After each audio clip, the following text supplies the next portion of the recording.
The knock that changed everything. The knock came soft as snow falling on stone. So quiet, Caleb Holt almost didn't hear it over the wind rattling his cabin door. He wasn't expecting anyone. Nobody came this far out anymore. When he finally pulled the latch, two small figures stood trembling in the twilight, girls no taller than fence posts, their faces smudged with dirt and fear. The older one held the younger's hand like it was the only thing keeping them both upright. "Please, mister," she whispered, her voice cracking. "My sister's sick. We just need somewhere warm." That single moment, those desperate eyes meeting his, would shatter the careful walls he'd built around his broken heart. If you want to see how a lonely man and two lost girls become an unbreakable family, stay with me until the end. And please, hit that like button and comment what city you're watching from. I want to see how far this story travels. The Montana sky had turned the color of bruised plums by the time Caleb Holt locked his barn door for the night. March winds still carried winter's teeth this far north, biting through his worn canvas jacket as he crossed the yard toward his cabin. 38 years old, and he moved like a man twice that age. Shoulders hunched, boots dragging furrows through half-frozen mud, eyes fixed on nothing but the next step forward. His property sat 5 miles from the nearest town, nestled in a valley where lodgepole pines crowded close and the mountains rose like cathedral walls. He'd chosen this isolation deliberately, built his solitude with the same calloused hands that had once held his wife's as she died. That was 4 years ago now. 4 years of silence broken only by wind, livestock, and his own breathing. The cabin he'd built with Sarah stood modest but sturdy. Logs chinked tight against the cold, a stone chimney that drew smoke clean, windows with actual glass instead of oiled paper. Inside waited the same routine he'd followed for 1,400 nights.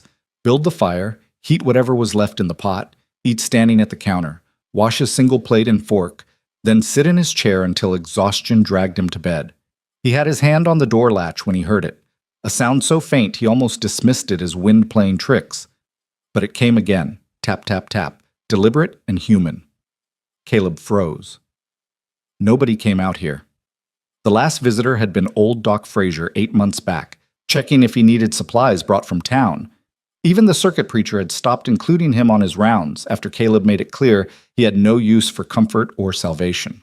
The knock came a third time, weaker now. He pulled open the door with more force than necessary, ready to send whoever it was back the way they came. The words died in his throat. 2 girls stood on his porch, children. The older one couldn't have been more than 9, skinny as a rail with tangled brown hair hanging past her shoulders. She wore a dress that had once been blue but was now mostly patches and stains, far too thin for the weather. Her left hand gripped the shoulder of a smaller girl, who swayed slightly, head lolling against her sister's side. "Please, mister." The older girl's voice came out rough, like she'd been crying or hadn't had water in days. Probably both. "We've been walking since dawn. My sister June. She's burning up. We just need somewhere warm for the night." Caleb stared at them, his mind struggling to process what he was seeing. The little one, June, couldn't have been more than 5. Her face was flushed fever red even in the fading light, her breathing shallow and rapid. Both girls' clothes were damp from the melting snow, their shoes, what remained of them, caked in mud. "Where are your folks?" The words came out harder than he intended. The older girl's jaw tightened. "Dead. We've been at the mission in Timber Ridge, but..." She swallowed hard. "We had to leave." "Mission doesn't let children just leave." "They do if nobody notices." Her eyes met his with startling directness. No begging, no tears, just flat desperation. "If you turn us away, we'll keep walking, but my sister needs help. She needs it now." June chose that moment to cough, a wet, rattling sound that seemed to shake her whole frame. Her eyes opened briefly, unfocused and glassy, then closed again. Caleb felt something crack inside his chest. He recognized that cough. He'd heard it before 4 winters past, when influenza had swept through the territory. Sarah had made that same sound in her final days. "Get inside." He stepped back, holding the door wider. "Both of you." The older girl didn't hesitate. She half carried, half dragged her sister across the threshold. Once inside, she looked around the sparse cabin with quick, assessing eyes. The fireplace, the water bucket, the narrow bed against the far wall, the single chair and small table that constituted his furniture. "Set her by the fire," Caleb said, already moving to build up the flames. What's your name? Lillian. She guided June down onto the braided rug before the hearth. Lily. And this is June. She's 5. He fed kindling into the coals, blowing them to life. How long has she been sick? 3 days. Started with sniffles, then fever came on yesterday. Lily crouched beside her sister, brushing matted hair from the small, fevered face. I've been trying to keep her cool with creek water, but it keeps getting worse. Caleb grabbed a tin cup and filled it from his water bucket. Get this in her, little sips. I'll find something dry for you both to wear. He pulled down the wooden chest at the foot of his bed, something he hadn't opened in 4 years. Sarah's things lay inside, carefully folded, still smelling faintly of the lavender sachets she'd loved. His hands shook as he drew out one of her old nightgowns and a shawl. For a moment he just stood there, fabric clutched in his fists, memory threatening to drag him under. Mister? Lily's voice pulled him back. He turned to find her watching him with those 2 old eyes. These will be big on you both, but they're dry and warm. He thrust the clothing at her. Get June out of those wet things first. I'll step outside. You don't have to. I'll be outside. He grabbed his tobacco pouch from the shelf and retreated to the porch, pulling the door shut behind him. His hand still trembled as he rolled a cigarette. The paper tore twice before he got it right. What in God's name was he doing? He'd built this life specifically to avoid moments like this. No connections, no responsibilities, no chances for loss. He fed his livestock, tended his land, and asked nothing of anyone. That was the agreement he'd made with himself the day he lowered Sarah into frozen ground. No more vulnerability, no more heartbreaking attachment to things he couldn't protect. And now 2 children sat in his cabin. Children who needed help.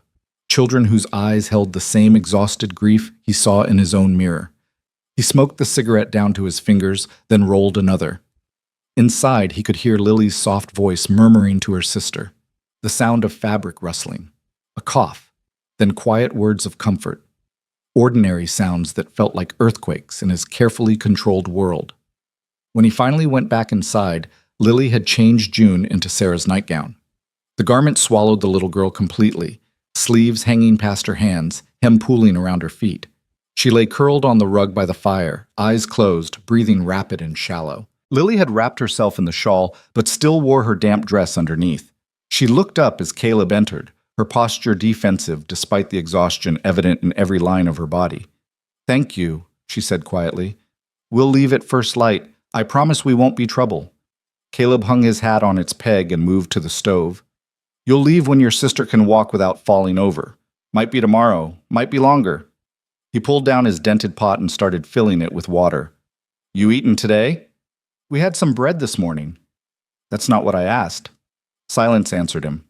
He glanced over his shoulder to find Lily staring at the floor. There's salt pork in the larder and potatoes in the bin under the counter, he said. Can you cook? Her head snapped up. Yes, sir, I can cook real good. At the mission, I helped in the kitchen every day. I know how to make stew and biscuits, and I can fry eggs, and stew's fine. He set the pot on the stove. I'll get the pork. They worked in careful silence. Caleb carved chunks of meat while Lily scrubbed potatoes with focused intensity, her small hands working quickly despite obvious fatigue. She moved around his kitchen with the efficiency of someone who'd learned to make herself useful young, anticipating where things would be, adjusting to his space without asking unnecessary questions. While the stew simmered, Caleb mixed up a simple feverfew tea from dried herbs he kept for his livestock. He'd seen it break fevers before, though he was no doctor. He knelt beside June and lifted her head gently. Need you to drink this, little one. June's eyes fluttered open. Brown eyes, he noticed, darker than her sister's hazel. She looked at him with the confused trust of someone too sick to be properly frightened. It tastes bad, he told her honestly, but it'll help. She managed 3 swallows before turning her head away. Her skin felt like sun-heated stone beneath his palm. That's enough for now, he said, setting the cup aside. He looked up to find Lily watching him with an expression he couldn't quite read. What? Nothing. She turned back to the stove quickly. Stew's ready. They ate at his small table, Lily and Caleb on the 2 chairs he owned, June bundled by the fire. The girl ate like someone who'd learned not to waste food. Quick, efficient bites, her eyes never leaving her plate. She didn't speak until she'd cleaned her bowl. This is the best thing I've eaten in weeks, she said quietly. Thank you. Caleb grunted, uncomfortable with gratitude. It's just stew. It's not just stew to us. Something in her tone made him look at her properly for the first time. She'd pushed her tangled hair back from her face, revealing a bruise along her jawline he hadn't noticed before. Old, already yellowing, but distinct. That mission you mentioned, he said carefully. They do that to you? Lily's hand went instinctively to her jaw. Not the mission. One of the older boys there. He didn't like that I wouldn't... She stopped, her face closing off. It doesn't matter. We left. Ran away. Left, she repeated firmly. June needed better care than they were giving her, and staying wasn't safe anymore. So I waited until everyone was asleep, packed what I could carry, and we walked. 5 miles in the dark with a sick child. 4 miles before she got too heavy. I had to rest a lot after that. Her chin lifted. But we made it, and we'll keep making it soon as she's better. Caleb studied her across the table. The scrap of a girl with bruises on her face and steel in her spine, protecting a sister who'd become her entire world. He recognized that fierce, desperate love. He'd felt it himself once, watching Sarah fight an illness he couldn't punch or shoot or fix. Where were you planning to go? He asked. West. Maybe Oregon territory. I heard there's families there who need help, farms that take on workers. Her hands twisted in her lap. I can work hard. And June's good with animals. She has a way with horses and chickens. We can earn our keep. You're 9 years old. I'm old enough to know we can't go back. Her voice dropped lower. And old enough to know that most folks don't want the trouble of 2 orphan girls with no family and no prospects. So when someone's kind enough to give us a meal and a warm night, I'm grateful. But I also know not to expect more than that. The words hung in the air between them. Not accusatory, just honest. A child who'd learned to manage her expectations before she'd lost her baby teeth. Caleb stood abruptly, his chair scraping against the floorboards. You can sleep in my bed. I'll take the floor by the fire, keep the wood fed through the night. We can both sleep on the floor. I don't want to... The bed. His tone left no room for argument. Your sister needs rest in a proper place, and you look like a strong wind would knock you over. Take the bed. Lily opened her mouth to protest, then seemed to think better of it. She nodded once, then went to June and carefully lifted her. The little girl murmured something incoherent but didn't wake as Lily carried her to the narrow bed and settled her under the quilts. Caleb laid out his bedroll near the fire, uncomfortably aware of how strange it felt to have other people in his space. The cabin suddenly seemed smaller, the air different. He could hear Lily removing her shoes, the rustle of her climbing into bed beside her sister, the creak of ropes supporting the mattress. Mister? Her voice came soft through the darkness. Caleb? Name's Caleb Holt. Mr. Holt, then. A pause. Why'd you let us in? He stared at the fire, watching flames dance across split pine. Why had he? Every instinct he'd cultivated told him to send them to town, to the church, to anyone but himself. He wasn't equipped for this. He didn't want the responsibility, didn't want the reminder of everything he'd lost. But when he'd seen that little girl swaying on his porch, heard that terrible cough. Go to sleep, Lily. Yes, sir. Silence settled over the cabin, broken only by the fire's crackle and June's labored breathing. Caleb lay awake for hours, watching shadows play across ceiling beams he knew by heart, trying to convince himself this was temporary. They'd stay until June recovered, then they'd move on. Someone in town would take them in, find them a proper home. This didn't have to change anything. But as night deepened and the temperature dropped, he found himself listening for June's breathing, counting the seconds between each rattling exhale. When the little girl whimpered in her sleep, he was on his feet before he realized he'd moved, checking her temperature, adjusting the quilts. Lily stirred. Is she... Still fevered, but no worse. He poured fresh water into the cup. See if you can get more tea in her. They worked together in the darkness, Lily lifting June's head while Caleb held the cup, both of them murmuring soft encouragement until the child swallowed enough to matter. When June settled back into restless sleep, Lily remained sitting up, her hand resting protectively on her sister's shoulder. You should rest too, Caleb said. What if she needs something? Then I'll wake you. Lily looked at him in the firelight, and something in her expression shifted, just slightly, but he noticed. A fraction of the wariness leaving her eyes, replaced by tentative trust. You promise? I promise. She lay back down, but he could tell from her breathing she didn't sleep, neither did he. They kept watch together through the dark hours, two people who'd learned the hard way that sometimes all you could do was bear witness to suffering and hope for dawn. Morning came cold and pale through frost-covered windows. Caleb woke from a fitful doze to find June's fever had broken sometime in the night. She slept peacefully now, her breathing easier, a faint flush of healthy color returning to her cheeks. Lily woke moments later, her first movement reaching to check her sister. When she felt the cooler forehead, her whole body sagged with relief. "Thank God," she whispered. Caleb built up the fire and started coffee, then went out to tend his animals. The morning routine helped ground him, feeding the chickens, milking his cow, checking the fence line where winter damage always needed mending. Normal tasks. His real life, the one he understood. When he returned to the cabin, he found Lily up and dressed, washing dishes from the night before. June still slept, but her breathing sounded clear and steady. "Didn't have to do that," he said, hanging his coat. "I wanted to." She set the last clean plate on the shelf. "You gave us shelter and food and medicine. Least I can do is wash up." He poured 2 cups of coffee and set one in front of her. She wrapped her small hands around it gratefully, breathing in the steam. "She'll need to eat when she wakes," Caleb said. "Something light. I have oatmeal." "That would be perfect." Lily sipped her coffee, then looked at him directly. "Mr. Holt, I meant what I said. Soon as June can walk proper, we'll head out. I don't want to be a burden." "Where exactly were you planning to go?" "I told you, west, eventually. Maybe find work along the way." "It's March. Mountain passes won't be clear for another month at least, assuming you could even cross them on foot, which you can't." He kept his voice level, factual. "You'd freeze or starve before you got 20 miles. Lily's jaw set stubbornly. "We'll manage." "Like you managed getting here? Child barely conscious, you about ready to drop yourself?" "We survived, didn't we?" "Surviving and living are different things." The words came out harder than he intended. He took a breath, softened his tone. "Look, I'm not trying to scare you. I'm telling you the territory doesn't care how brave you are. It'll kill you just the same." Tears welled in Lily's eyes, but didn't fall. She blinked them back fiercely. "So what do you suggest? Go back to that mission? Let June get sick again while I wait for another boy to corner me?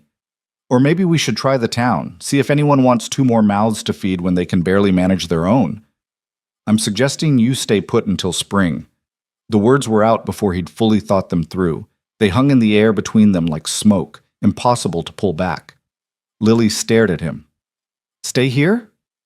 "Until the weather breaks and the pass is clear, then you can head west if that's still what you want." He couldn't quite meet her eyes. "Got a spare room I use for storage. Needs clearing out, but there's space for 2. You could help with chores, earn your keep. June could recover proper, get her strength back." "Why would you do that?" Good question. He didn't have a good answer. Or rather, he had too many answers, none of which he wanted to examine too closely. The sound of June's cough that reminded him of Sarah. The bruise on Lily's jaw that made something dark and angry rise in his chest. The simple fact that sending them back out into the cold felt like a betrayal of everything he'd once believed about what it meant to be human. "Place is too quiet anyway," he said gruffly. "And I could use help with spring planting. But you follow my rules. Do your share of work, stay out of trouble, and we'll get along fine." Lily looked like she wanted to argue, to question, to protect herself from the inevitable disappointment. But she was also 9 years old and exhausted and responsible for a 5-year-old sister. Practical need won out over pride. "Just until spring," she said carefully. "Just until spring," he agreed. It was a lie, though neither of them knew it yet, because some doors, once opened, can never quite close again. And some knocks in the night change everything. The storage room took Caleb 2 full days to clear.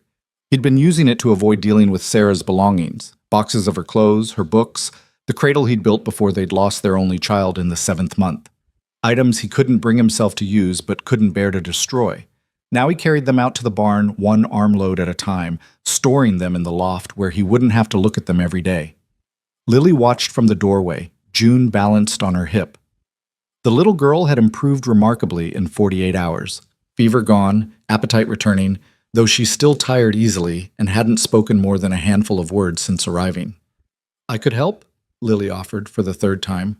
"You are helping, by staying out of the way." Caleb maneuvered a trunk through the narrow door frame. Besides, your sister needs minding. June's fine right here. I'm stronger than I look. He paused, considering her. She probably was stronger than she looked. Necessity did that to children. But something about letting her help sort through Sarah's things felt like a violation, though he couldn't articulate why. Tell you what, he said. There's a broom in the corner. Once I get the big stuff out, you can sweep. Deal? Her face lit up with an eagerness that made his chest ache. Such a small thing, permission to sweep a floor, and she looked like he'd given her gold. Deal, she said firmly. By evening, the room was transformed. Not large, maybe 8 feet by 10, but with a window facing east and enough space for the bed frame Caleb dragged in from the barn. He'd built it years ago for the child that never came, and the sight of it assembled now, made up with clean linens and 2 of Sarah's quilts, stirred something in him he wasn't ready to name. It's perfect, Lily breathed, setting June down on the bed. The little girl immediately burrowed under the quilts, only her eyes visible. June, look, we have our own room, with a real bed and everything. June's eyes moved from her sister to Caleb and back again. She still watched him with the wary uncertainty of a half-wild creature, not hostile, but not trusting either. Just temporary, Caleb reminded them both, reminded himself. Until spring. Right, until spring. But Lily was already arranging their few possessions on the small shelf he'd installed, a hair ribbon, a carved wooden horse with one ear missing, a book with water-damaged pages. She handled each item with reverence, making the space theirs. That first week established a rhythm Caleb hadn't anticipated. He'd expected awkwardness, friction, the constant awareness of intrusion. Instead, the girls seemed to understand instinctively how to exist in his space without overwhelming it. They were quiet at meals, helpful without being asked, and respectful of his silences. Lily proved herself capable beyond her years. She could cook basic meals, mend clothing with neat stitches, and had a practical intelligence that showed in everything she did. She studied how he built the fire in the morning, then did it herself the next day without being told. She watched him feed the chickens once, then took over the task entirely. Learned at the mission, she explained when he commented. They believed in keeping us busy, said idle hands invited trouble. June remained more reserved. She followed her sister everywhere, a small shadow in an oversized nightgown Lily had hemmed up with careful stitches. She didn't speak to Caleb directly, but he'd catch her watching him with those dark, measuring eyes, trying to figure out if he was safe, if this fragile stability would last. He understood that wariness.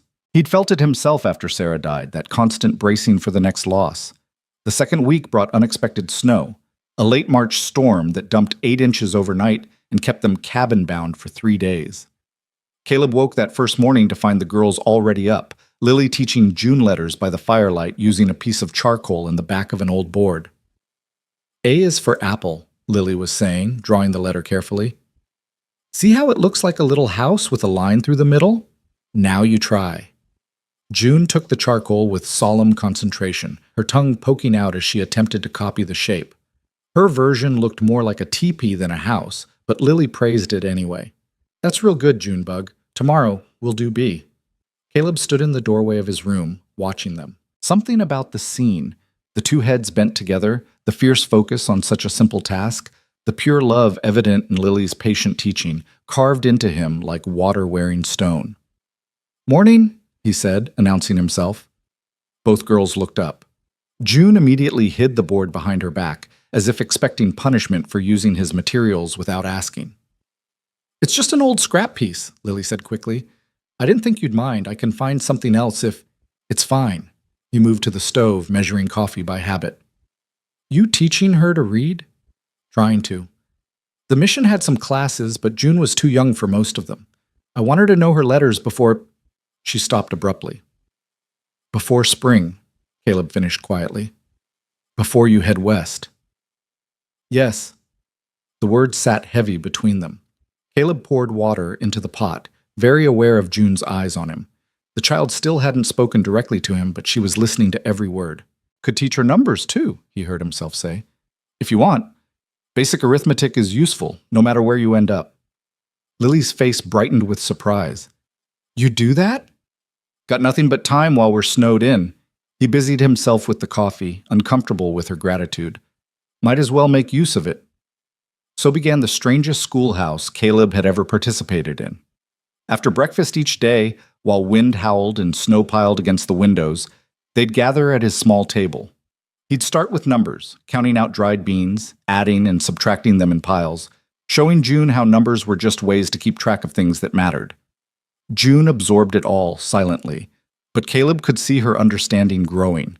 Her eyes would light up when she grasped a concept, and she'd look to Lily for confirmation that she'd gotten it right. The sisters had their own language of looks and small gestures, years of being each other's only constant showing in every interaction. Lily, meanwhile, revealed knowledge gaps of her own. She could read well enough but struggled with anything beyond basic addition. Caleb found himself teaching both girls, adjusting his explanations when he saw confusion, feeling an unfamiliar satisfaction when comprehension dawned. The mission focused mostly on Bible verses and prayer, Lily admitted one afternoon. They said that was more important than ciphering. Prayer doesn't help you figure if a shopkeeper's cheating you on change, Caleb said, or if you've got enough seed for your planting. Education is practical. Anyone tells you different is trying to keep you dependent. Lily studied him with that too perceptive gaze. Is that why you read so much? I saw all those books on your shelf. Reading passes time. What are they about? He glanced at the shelf she meant. A dozen volumes, their spines cracked from use. History, mostly. Some philosophy. One's about agriculture techniques. Could you read to us? In the evenings, I mean, if it's not too much trouble. The request caught him off guard. You want me to read to you? June loves stories, and She ducked her head, suddenly shy. I'd like to hear what those books say. The words you use when you explain things, they're different from mission talk. Like you're treating us like we have actual brains instead of just souls to save. Something in her phrasing made him look at her sharply. They preach at you a lot there. Every day. Morning prayers, evening prayers, Bible study, confession. Her voice went flat. We were supposed to be grateful orphans, humble and obedient. Anything else was pride, and pride was sin. That why you left? Beyond the boy who hit you? Lily's hand went to her jaw, a habitual gesture now, checking a bruise that had long since faded. Partly, but mostly because June got sick and they said it was God testing her faith. Said if we prayed hard enough, she'd recover. Meanwhile, she got worse every day, and they still wouldn't call a doctor because that would show lack of trust in divine providence. Her voice shook with suppressed anger. I'm not smart about a lot of things, Mr. Holt, but I know God didn't give June influenza to test her. She's 5 years old, and I know that prayer without action is just words in the wind. Caleb found himself nodding. He'd had similar thoughts during Sarah's illness, watching well-meaning neighbors pray while offering no practical help. Faith was fine for those who could afford it, but survival required something more tangible. I'll read to you, he said. After supper. Lily's smile could have lit the dark cabin brighter than any lantern. That night, he pulled down a volume of Washington Irving's Tales and read by firelight. While the girls sat on the floor, June curled against her sister. He felt self-conscious at first, aware of his rough voice stumbling over elegant prose. But the girls listened with such rapt attention that he forgot to feel awkward, lost himself in the rhythm of storytelling. When he finished the tale of Rip Van Winkle, June spoke for the first time in his presence. Again, she whispered. It was barely audible, but in the quiet cabin it rang like a bell. Lily looked as shocked as Caleb felt. Junebug, you talked! The little girl burrowed deeper against her sister, suddenly shy of the attention, but she nodded, confirming the request. Caleb cleared his throat. It's late, but tomorrow night I'll read another one. Deal? June peeked out at him, then nodded again. All right then, off to bed with both of you. They went without protest, Lily practically glowing with joy at this small breakthrough. After their door closed, Caleb sat for a long time staring into the fire, the book still open in his lap. He'd told himself this was temporary, that he was simply providing shelter until circumstances allowed the girls to move on. But temporary things didn't usually involve teaching arithmetic or reading bedtime stories. Temporary things didn't reshape your days around small needs and smaller triumphs. He was getting attached. The realization settled over him like fresh snow, quiet, inevitable, already changing the landscape. The storm broke on the 4th day, leaving the world crystalline and new. Caleb went out to check his animals and found a winter-killed deer near his fence line. Fresh meat was too valuable to waste, so he spent the morning butchering it, his hands remembering the precise cuts even after years of working alone. He He was splitting firewood after lunch when he heard it, a high, bright sound he'd almost forgotten. Laughter. June's laughter, specifically, clear as creek water and twice as precious. He looked up to see the girls in the yard, June bundling snow into rough balls while Lily showed her how to pack them tight. When June's first snowball went wide of its intended tree target and hit the side of the barn instead, she dissolved into giggles. "You got to aim, Junebug," Lily was saying, but she was laughing too. "Here, watch." Her snowball flew straight and true, hitting the barn door dead center. June clapped her hands, then immediately set to making another, this time with exaggerated care. Caleb stood frozen, axe forgotten in his hands. The sound of children playing, it hurt and healed simultaneously, like blood returning to a limb gone numb. Sarah had wanted this. A yard full of noise and life, children's voices raised in simple joy. He'd denied himself even the possibility of it, had built walls so high nothing could touch him. But these two girls had scaled those walls with nothing but desperation and need, and now here they were, playing in his yard, wearing clothes he'd provided, fed and warm and safe. June's next snowball arced through the air and, impossibly, hit Lily square in the shoulder. Both girls stared at each other in shock. Then June took off running, squealing as Lily gave chase. "You little sneak! That was supposed to be practice! I practiced!" June shrieked, dodging behind the chicken coop. "I practiced real good!" Caleb found himself smiling. Actually smiling, his face almost hurting from the unfamiliar expression. Before he could think better of it, he scooped up his own handful of snow and packed it quick. "Lily!" he called out. She turned, and he threw. The snowball caught her in the back, exploding in a white burst. She spun around, mouth open in surprise. "Mr. Holt!" "That's for disturbing my woodcutting," he said, trying to sound stern and failing entirely. June emerged from behind the coop, eyes wide. Then her face split into a grin and she started gathering ammunition with renewed purpose. "Get him, Lily! Get him!" What followed was undignified, chaotic, and more fun than Caleb had experienced in 4 years. The girls had youth and enthusiasm on their side. He had size and reach. Snowballs flew, mostly missing their targets, but occasionally connecting with satisfying splats. June proved surprisingly strategic, using her small size to dart in close while Lily provided covering fire. They finally called truce when all three were breathless and snow-covered, June's cheeks pink with cold and exertion. "That was amazing," she declared, speaking directly to Caleb for the first time. "You throw really far." "Years of practice," he said, brushing snow from his beard. "Used to help my father clear snow from our barn roof. Got good at throwing chunks down without hitting anything important." "Will you teach me," June asked, "to throw far like that?" The question was innocent, asked with a child's simple assumption of continuity. But it implied a future, lessons to come, time stretching beyond the temporary arrangement they'd agreed to. Caleb glanced at Lily, saw his own uncertainty reflected in her face. She knew what her sister was doing, building connections that would hurt to break when spring came. "Sure," he heard himself say. "I'll teach you." June beamed. "Can we practice tomorrow?" "If your sister says you've finished your letters." "I'll finish them." June grabbed Lily's hand. "Come on, Lily. I'll practice right now." She dragged her sister back toward the cabin, chattering about arm angles and throwing techniques with the fierce focus only children could muster. Caleb returned to his woodpile, but his rhythm was broken, his mind elsewhere. This wasn't going according to plan. He'd meant to provide basic shelter, nothing more, keep them fed and warm until they could move on. But somehow it had become lessons and stories and snowball fights. Somehow these girls had found their way past his defenses, not through force, but through the simple act of living beside him. That evening, June insisted on sitting beside Caleb during the reading instead of on the floor with Lily. She leaned against his arm, her small body warm and trusting, as he read about Ichabod Crane's misadventures. When he finished, she tilted her head back to look at him. "Do you think the horseman was real?" she asked seriously, "or just Brom playing tricks?" "What do you think?" She considered this, her forehead wrinkling. "I think maybe Brom wanted everyone to believe it was real, so nobody would know it was him. That's smart. If you're going to play a trick, make it so good people tell stories about it." "That's good thinking," Caleb said. "June's always been clever," Lily added from her spot by the fire. "She notices things other people miss." "Like what?" Caleb asked.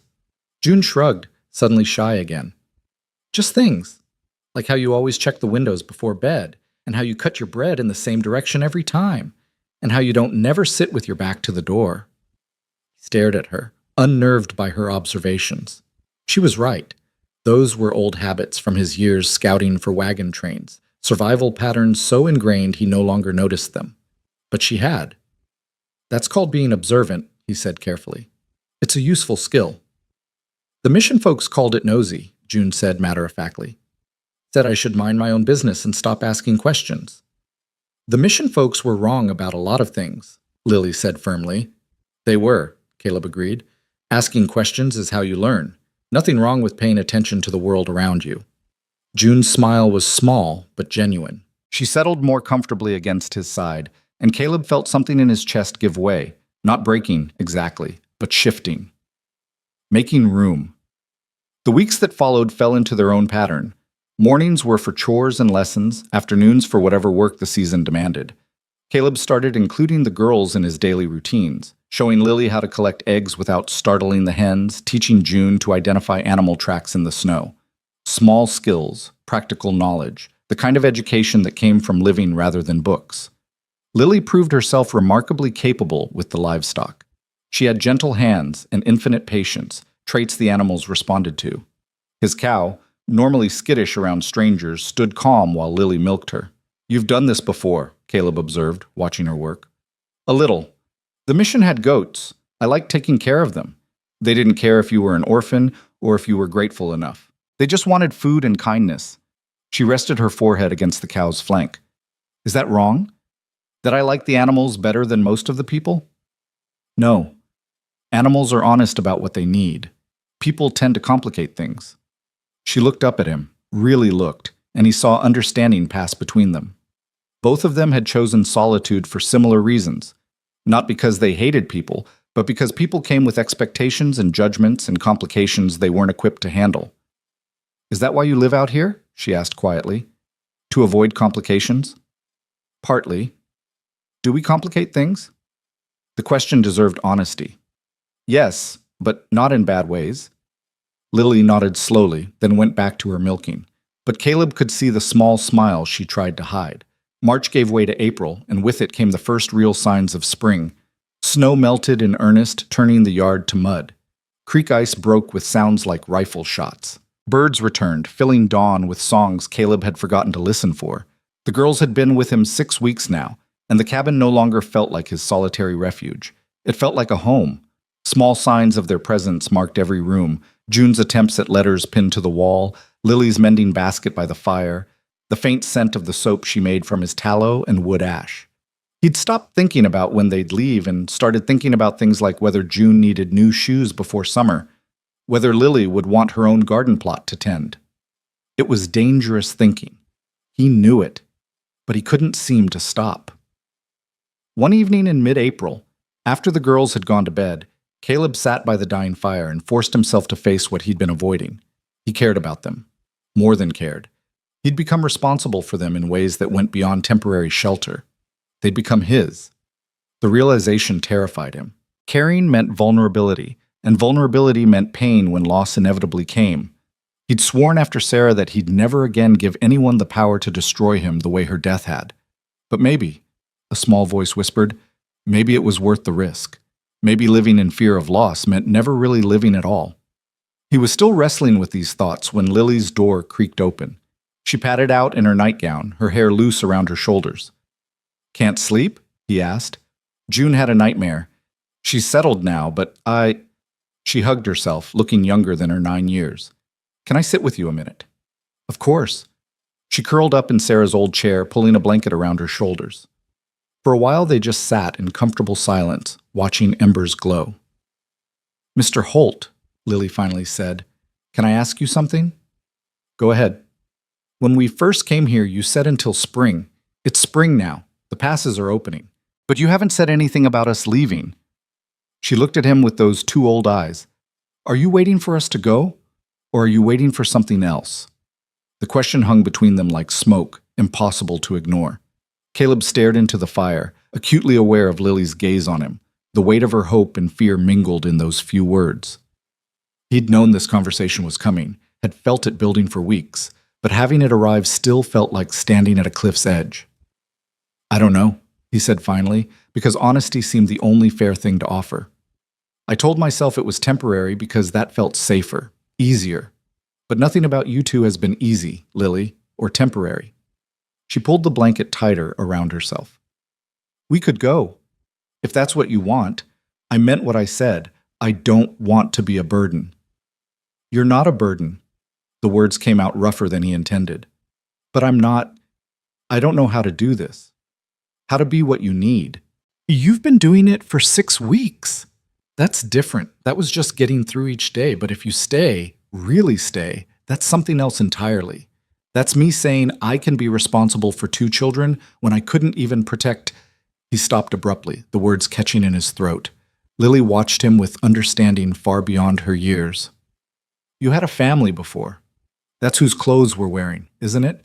That's why the bed was already built. He nodded, unable to speak. What happened to them?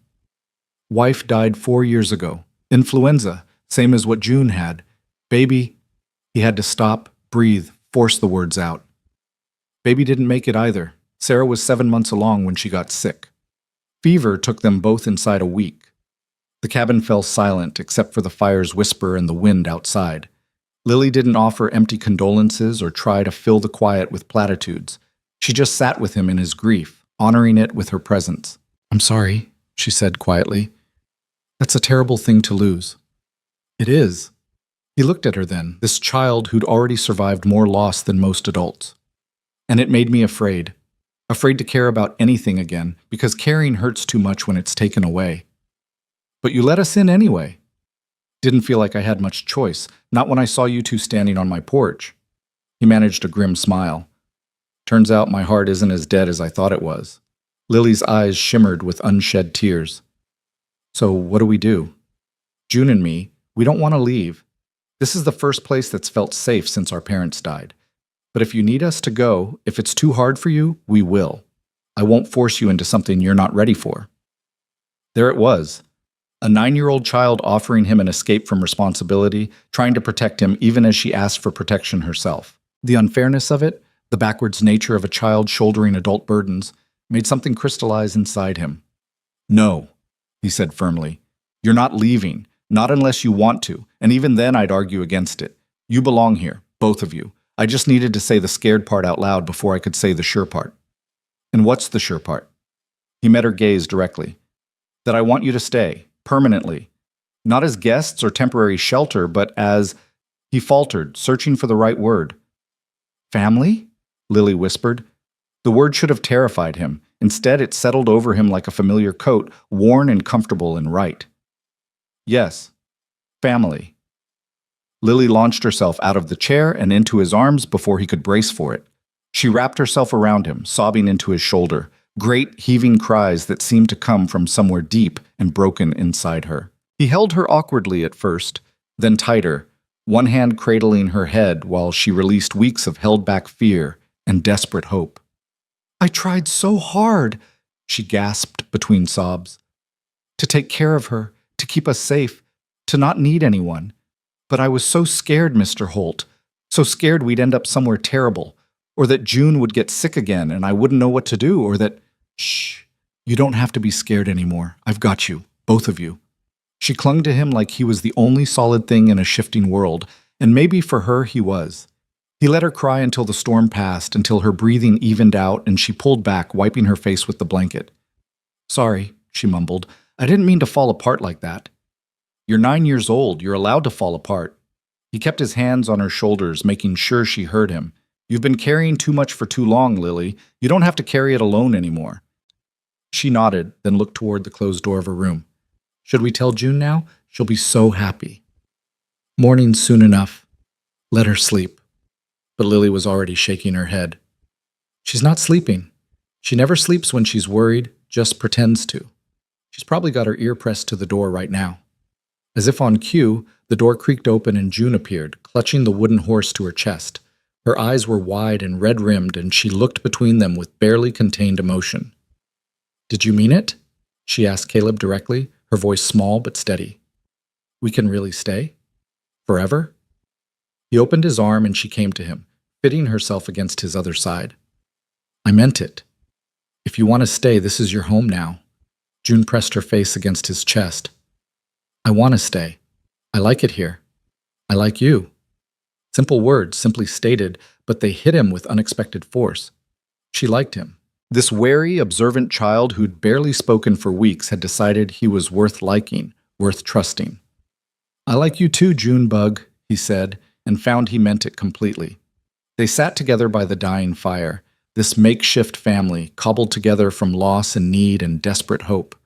Eventually, June fell asleep against his shoulder, her breathing deep and even. Lily dozed too, her head resting on his other arm. Caleb stayed awake, keeping watch over them as he'd done that first night. But this time felt different. This time he wasn't counting down until they'd leave.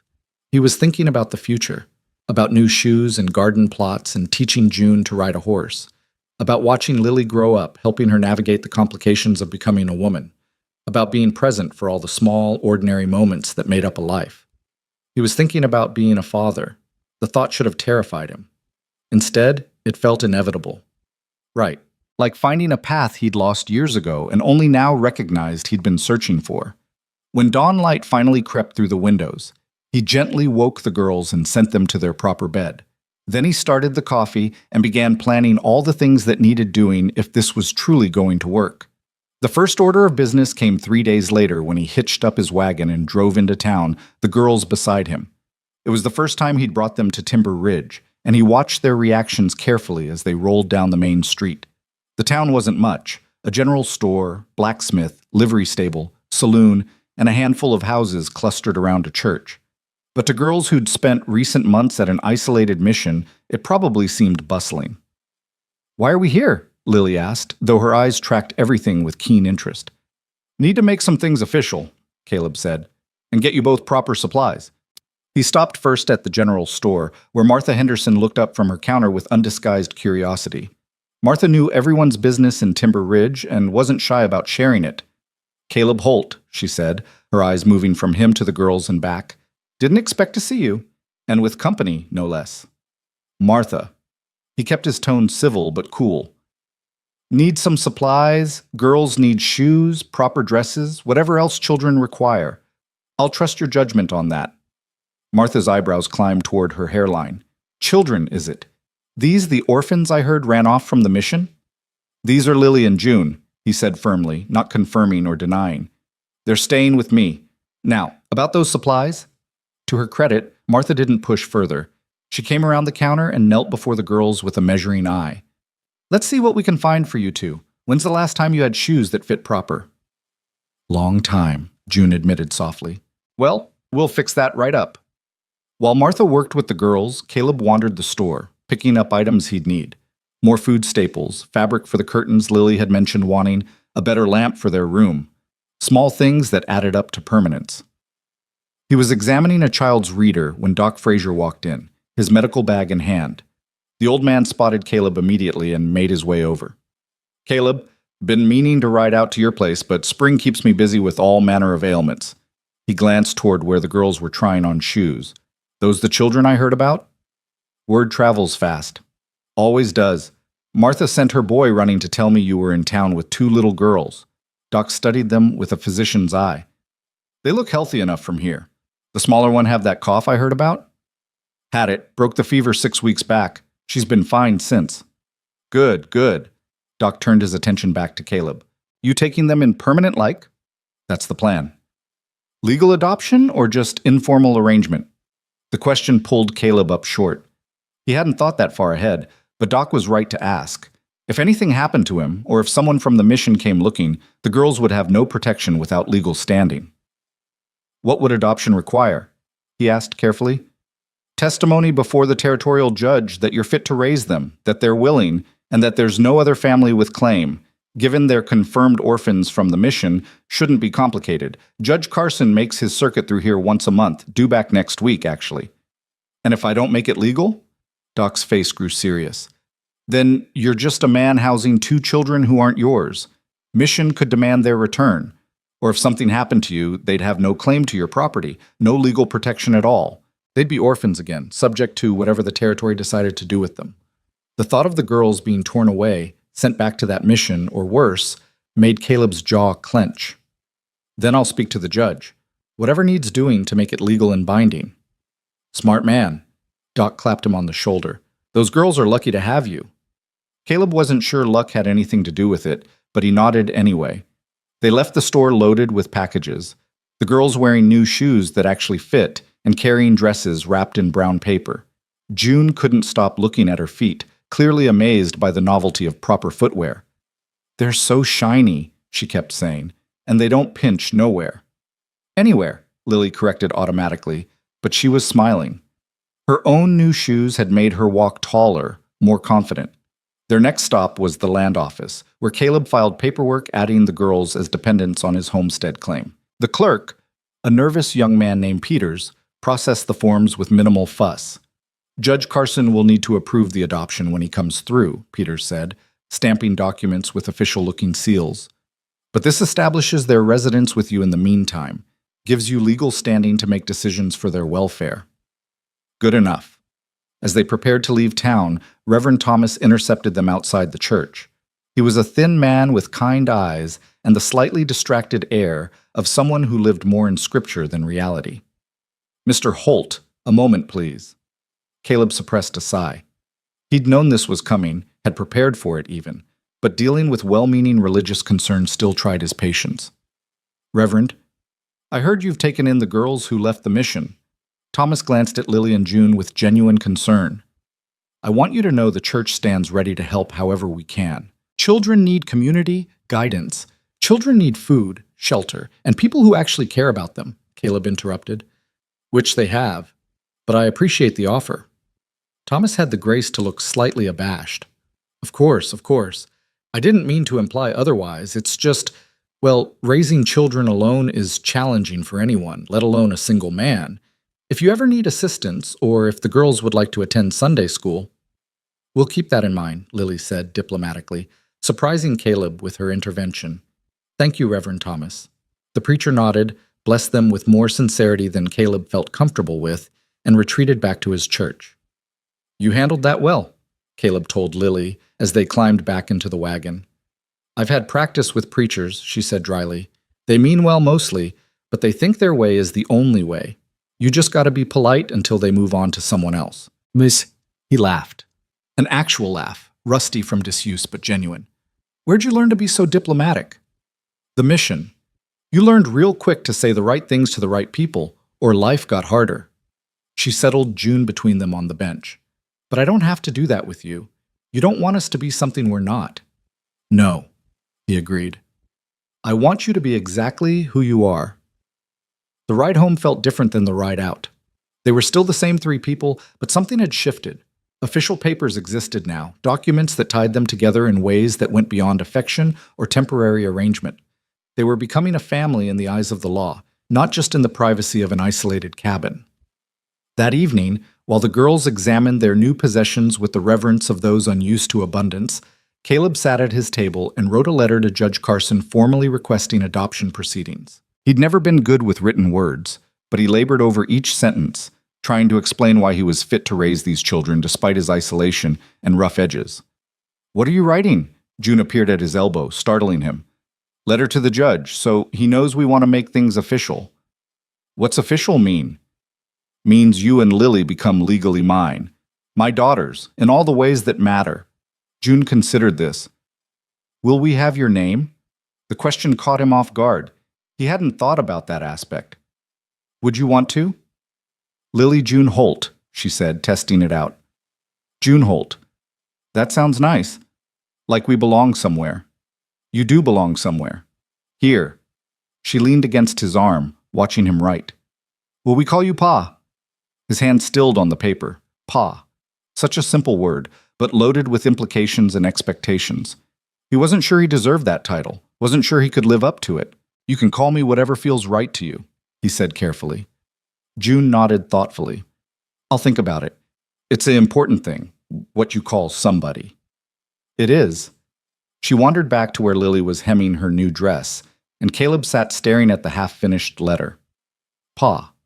Father. He'd been preparing to be one 4 years ago, before influenza stole that future. Now it was being offered again, not through birth, but through choice. The question Lily had asked echoed in his mind. Are we your family now?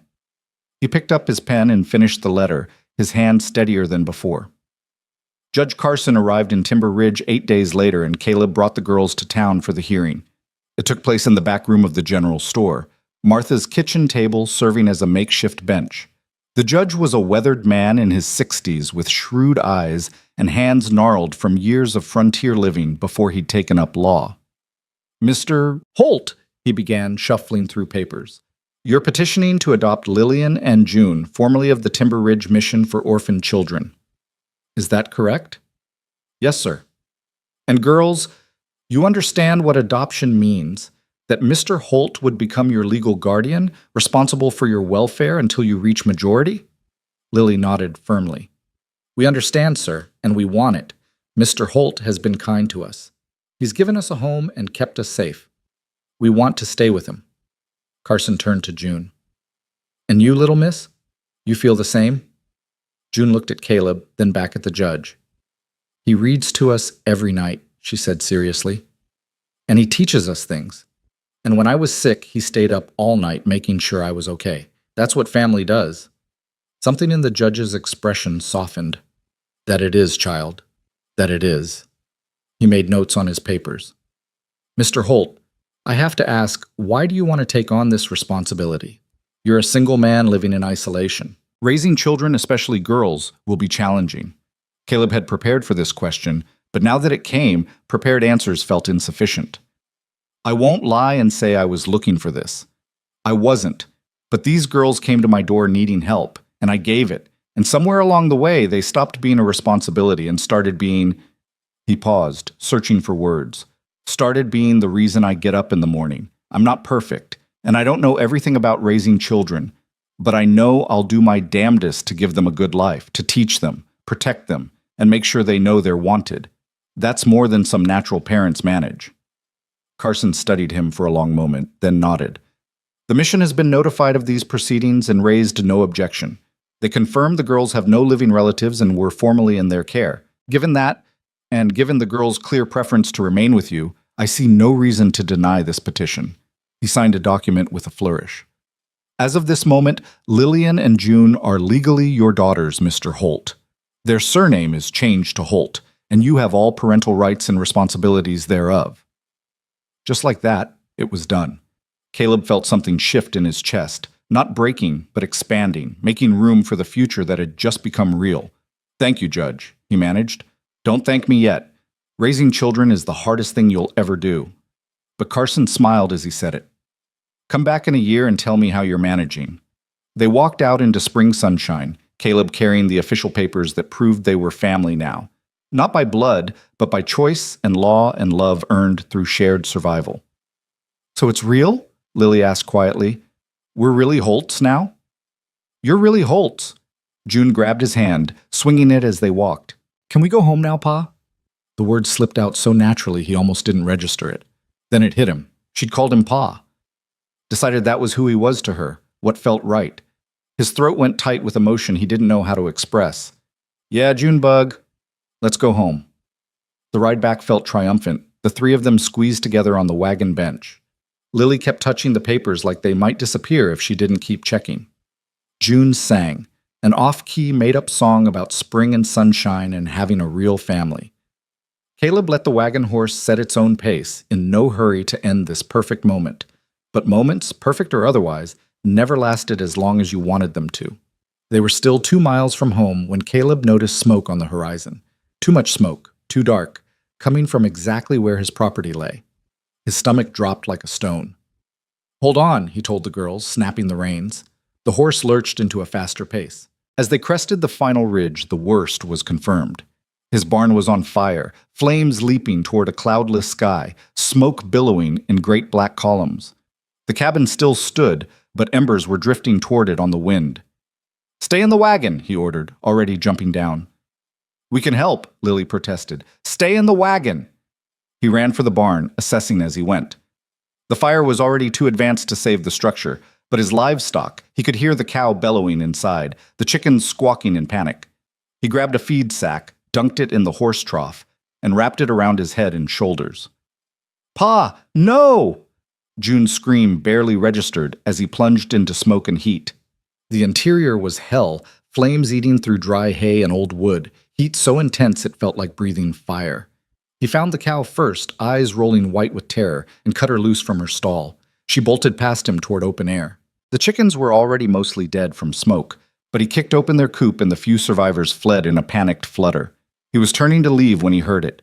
A different sound, out of place among the roar of flames. Footsteps. Someone else was in the barn. "Who's there?" he shouted. A figure emerged from the smoke. A young man, maybe 19 or 20, with the build of someone who worked hard and the face of someone who enjoyed cruelty. He held a pitchfork like a weapon. "You the one who took the girls?" the man demanded. Understanding hit Caleb like a fist. "You from the mission?" "Name's Burke. I came for what's mine." "They're not yours. They're not anyone's but their own. And legally, now, they're mine. Adopted official as of 2 hours ago." Burke's face twisted. "Don't care about your papers. That little Lily owes me, running off like she did. Made me look bad with the mission folks. Made them think I couldn't manage a few orphans. Because you hit her. She needed discipline." Burke advanced, pitchfork raised. "And now she needs to learn there's consequences for running. But first, you need to learn not to interfere in things that don't concern you." Caleb's hands clenched into fists. He'd left his rifle in the wagon, hadn't been expecting violence, but years of rough living had taught him other ways to handle threats. "You set my barn on fire. Wanted to get your attention. Worked pretty good, didn't it?" Burke grinned through the smoke. "Now you're going to call those girls over here, and I'm going to take them back where they belong." "Like hell." Burke swung the pitchfork. Caleb dodged, feeling tines whistle past his ribs. The barn was collapsing around them, flames spreading faster now. This was insanity, fighting in a burning building, but Burke seemed beyond reason, driven by wounded pride and anger. Caleb caught the pitchfork's handle on the next swing, wrenched it sideways, and drove his fist into Burke's gut.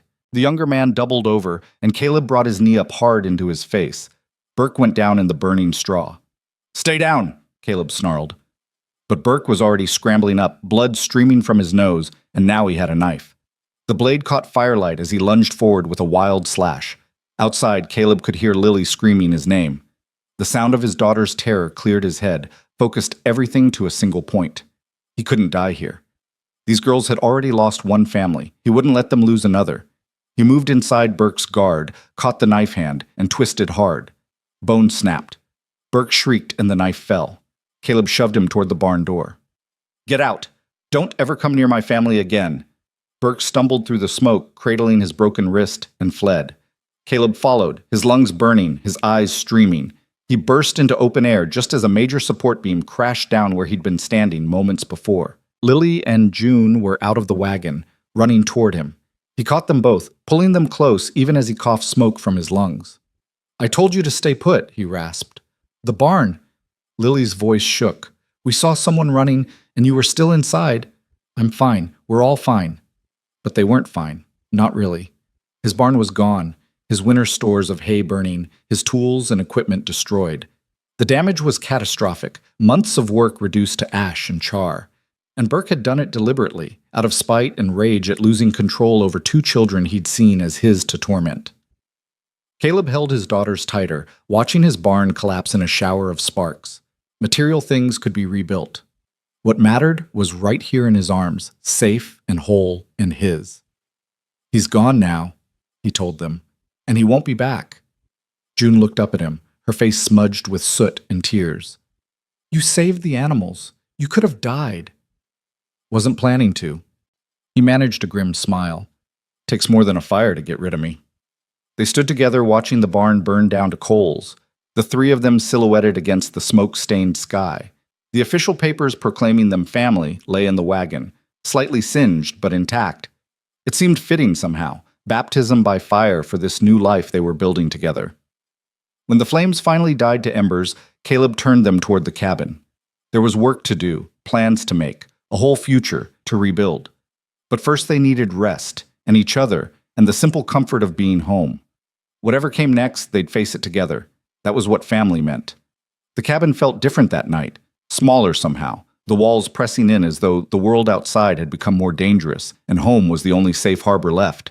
Caleb bolted the door and checked the windows twice before he could make himself sit down.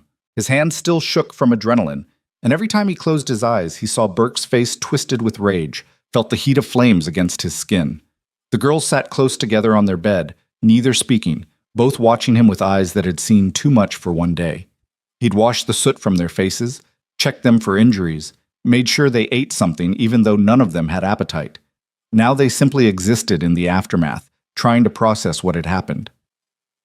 "Will he come back?" Lily finally asked, her voice barely above a whisper. Caleb looked at his daughters. When had he started thinking of them that way so naturally? And knew they deserved honesty even when the truth was ugly. "I don't know. Maybe. But if he does, I'll be ready. You could have died in there." Her hands twisted in her nightgown. "You could have died saving animals. Wasn't just about the animals. It was about not letting him destroy what we've built here." He leaned forward, elbows on his knees. "That barn can be rebuilt. Tools can be replaced. But I needed him to know he can't just come here and take what he wants through violence and intimidation." "He broke your things anyway," June said quietly, "and he wanted to take us." "But he didn't. That's what matters." June climbed off the bed and crossed to him, wrapping her small arms around his neck. He held her, feeling her heartbeat against his chest, too fast still, fear lingering in her small body. "I was scared," she admitted. "When you went in the barn and didn't come out right away, I thought we'd lose you too, like Mama and Papa." The words hit him harder than Burke's pitchfork had. These children had already survived abandonment by death, had learned that people you loved could disappear and never return. And today, he'd reinforced that terror by running into danger while they watched helplessly. "I'm sorry I scared you," he said, looking between both girls. "But I need you to understand something. I'm not going anywhere, not if I can help it, and I will always, always fight to keep this family safe." Lily joined them, pressing against his other side. The three of them sat like that for a long time, drawing comfort from proximity and shared warmth. Outside, wind carried the acrid smell of burned wood through cracks in the walls. The cow lowed mournfully from where Caleb had tied her near the chicken coop, displaced and confused. "What do we do now?" Lily asked. "Now we figure out what we have left and what we need. Then we rebuild." He stroked her hair, feeling how tangled it had gotten during the chaos. "But first, we rest. Morning's soon enough for inventory and planning." Getting the girls to sleep took longer than usual. Every sound made them startle. Wind rattling the door, embers settling in the fireplace, the cow shifting outside. Caleb stayed with them until exhaustion finally claimed them both, then retreated to his own bed, though he knew sleep wouldn't come easily. He was right. He lay awake for hours, mind racing through implications and consequences. Burke had found them once. He could find them again. The mission knew where Caleb lived now, knew the girls were here. Even with legal adoption papers, would that stop someone determined enough? And what about the damage itself? He'd lost most of his tools, all his stored hay, the structure that housed his livestock during bad weather. Rebuilding would take time and money he didn't have abundance of. But worse than the practical concerns was the fear he'd seen in his daughter's eyes. They'd felt safe here, and Burke had shattered that safety with a single act of arson. How did you rebuild a child's sense of security once it had been broken? Dawn came gray and cold, smoke still drifting from the barn's ruins. Caleb rose before the girls woke and went to assess the damage in full light. The destruction was total. Support beams collapsed into charred wreckage, roof gone, one wall partially standing like a broken tooth. His forge was buried under debris, his carpentry tools melted or ruined by heat. The leather tack he'd carefully maintained had burned to nothing. He was picking through the ashes when Doc Frazier's wagon came rattling up the drive, Martha Henderson beside him on the bench. "Saw the smoke from town yesterday," Doc called out, climbing down stiffly. "Came to see if anyone needed doctoring." "We're fine. Barn's gone, but no one was hurt." Martha surveyed the ruins with a practiced eye. "That's a hard loss, Caleb. Spring planting season too. You'll need that barn for equipment and storage." "I know it." "We heard it was arson," Doc said carefully. "Young man from the mission asking around town about 2 girls who ran away. Same one who showed up at your place?" Caleb nodded, not trusting himself to speak about Burke, without rage coloring every word. Martha's lips pressed into a thin line. That boy always had a mean streak. Mission folks thought discipline and prayer would beat it out of him, but some people are just born with cruelty in their bones. She reached into her wagon and pulled out a large basket. Brought food, fresh bread, preserves, some salt pork. Figure you've got enough to worry about without cooking. The kindness surprised him.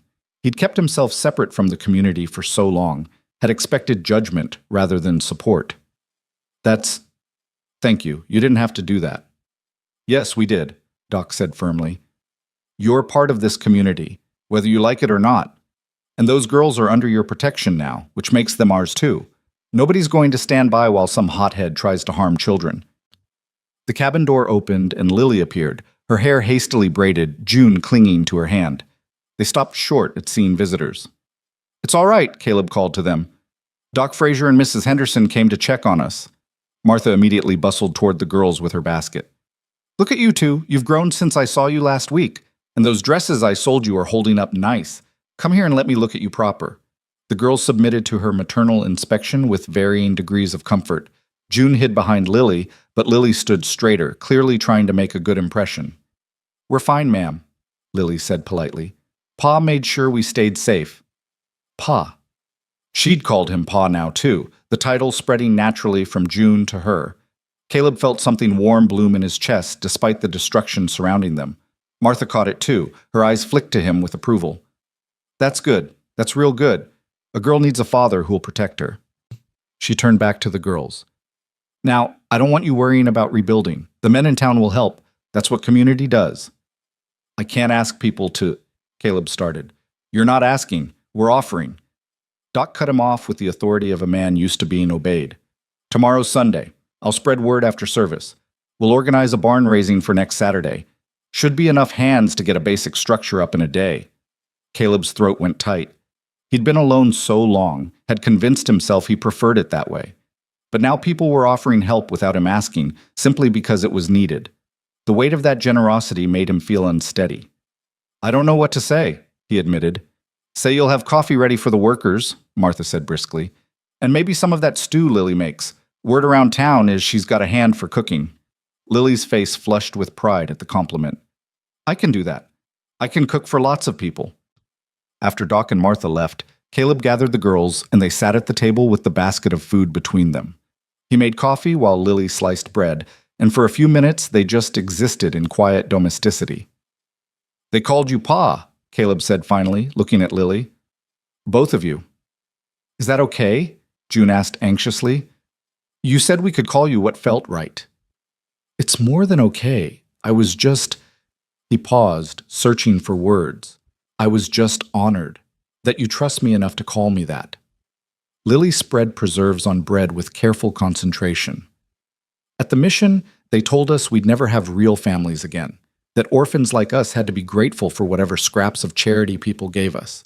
But this doesn't feel like charity. This feels like home, June finished.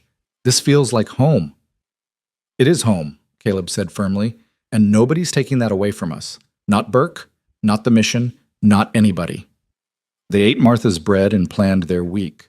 The girls would help salvage what could be saved from the barn ruins. Caleb would ride to town for materials and tools to replace what was lost. They'd prepare for the barn raising, make food for the workers, figure out how to manage livestock without proper shelter in the meantime. But underneath the practical planning, Caleb sensed something had shifted in his daughters. They were quieter, more watchful, their easy laughter from recent weeks gone. Burke's violence had reminded them the world wasn't safe, that bad things could happen even in places that felt secure. That night, June woke screaming from a nightmare. Caleb was at her bedside before he was fully conscious, Lily already there trying to soothe her sister. Shh, Junebug, you're safe. It was just a dream. He was here, June sobbed. The bad man was here, and the whole cabin was on fire, and we couldn't get out. But we did get out, and the cabin's fine. Look around, see? Everything's fine. Lily held her sister close, but her own hand shook. Caleb knelt beside the bed. June, listen to me. That man is gone. And even if he comes back, I won't let him hurt you. I promise. You promised to keep Pa safe, too, June said through tears, at the mission. But Pa died anyway. Promises don't always work. The simple, terrible logic of a child who'd learned that adults couldn't always protect you no matter how much they loved you. Caleb had no answer that wouldn't sound empty or false.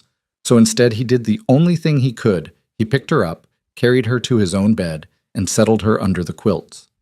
"You're sleeping here tonight, both of you." He looked at Lily, who hesitated in the doorway. "Come on. If we're all together, we can keep watch for each other." Lily climbed in on June's other side, and the three of them lay in the darkness listening to each other breathe. It wasn't a permanent solution. He couldn't protect them from nightmares or guarantee nothing bad would ever happen. But he could be present, could offer the comfort of proximity and the knowledge they weren't facing their fears alone. "Tell us about when you were little," June whispered. "Before you came here." So he did. He told them about growing up in Tennessee, about his father teaching him to work wood, and his mother's garden that grew vegetables so big they won prizes at the county fair. He told them about coming west as a young man, full of dreams about building something that mattered. He talked until June's breathing evened into sleep, until Lily's tension eased. "Thank you," Lily murmured, half asleep herself, "for staying with us." "Always," he promised. "I'll always stay." The week passed in hard work and small adjustments. Caleb rode to town and came back with replacement tools bought on credit he'd pay off over the next year. The girls helped sort through barn wreckage, finding items that could be salvaged, a few unburnt boards, some metal pieces that could be reshaped, the anvil from his forge miraculously intact. They developed new routines to accommodate the loss. The cow was milked outside now, the chickens housed in a hastily built coop attached to the cabin. Caleb fashioned a lean-to for equipment storage. It was temporary and inadequate, but it would suffice until the barn raising. Burke didn't return, but the fear of him did. Every unexpected sound made the girls freeze. Every stranger on the road made them run inside. Caleb started carrying his rifle everywhere, even just to feed the cow. He'd thought adopting them would be the hard part. He hadn't counted on having to defend that choice with violence and vigilance.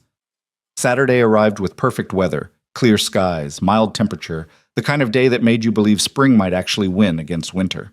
Caleb was up before dawn preparing, but found the girls already awake and working. "We made extra biscuits," Lily announced, gesturing to several dozen cooling on every available surface. "And there's stew in the big pot. June's been practicing her thank yous for when people arrive." "Thank you for helping us," June recited dutifully. "We're very grateful for your kindness."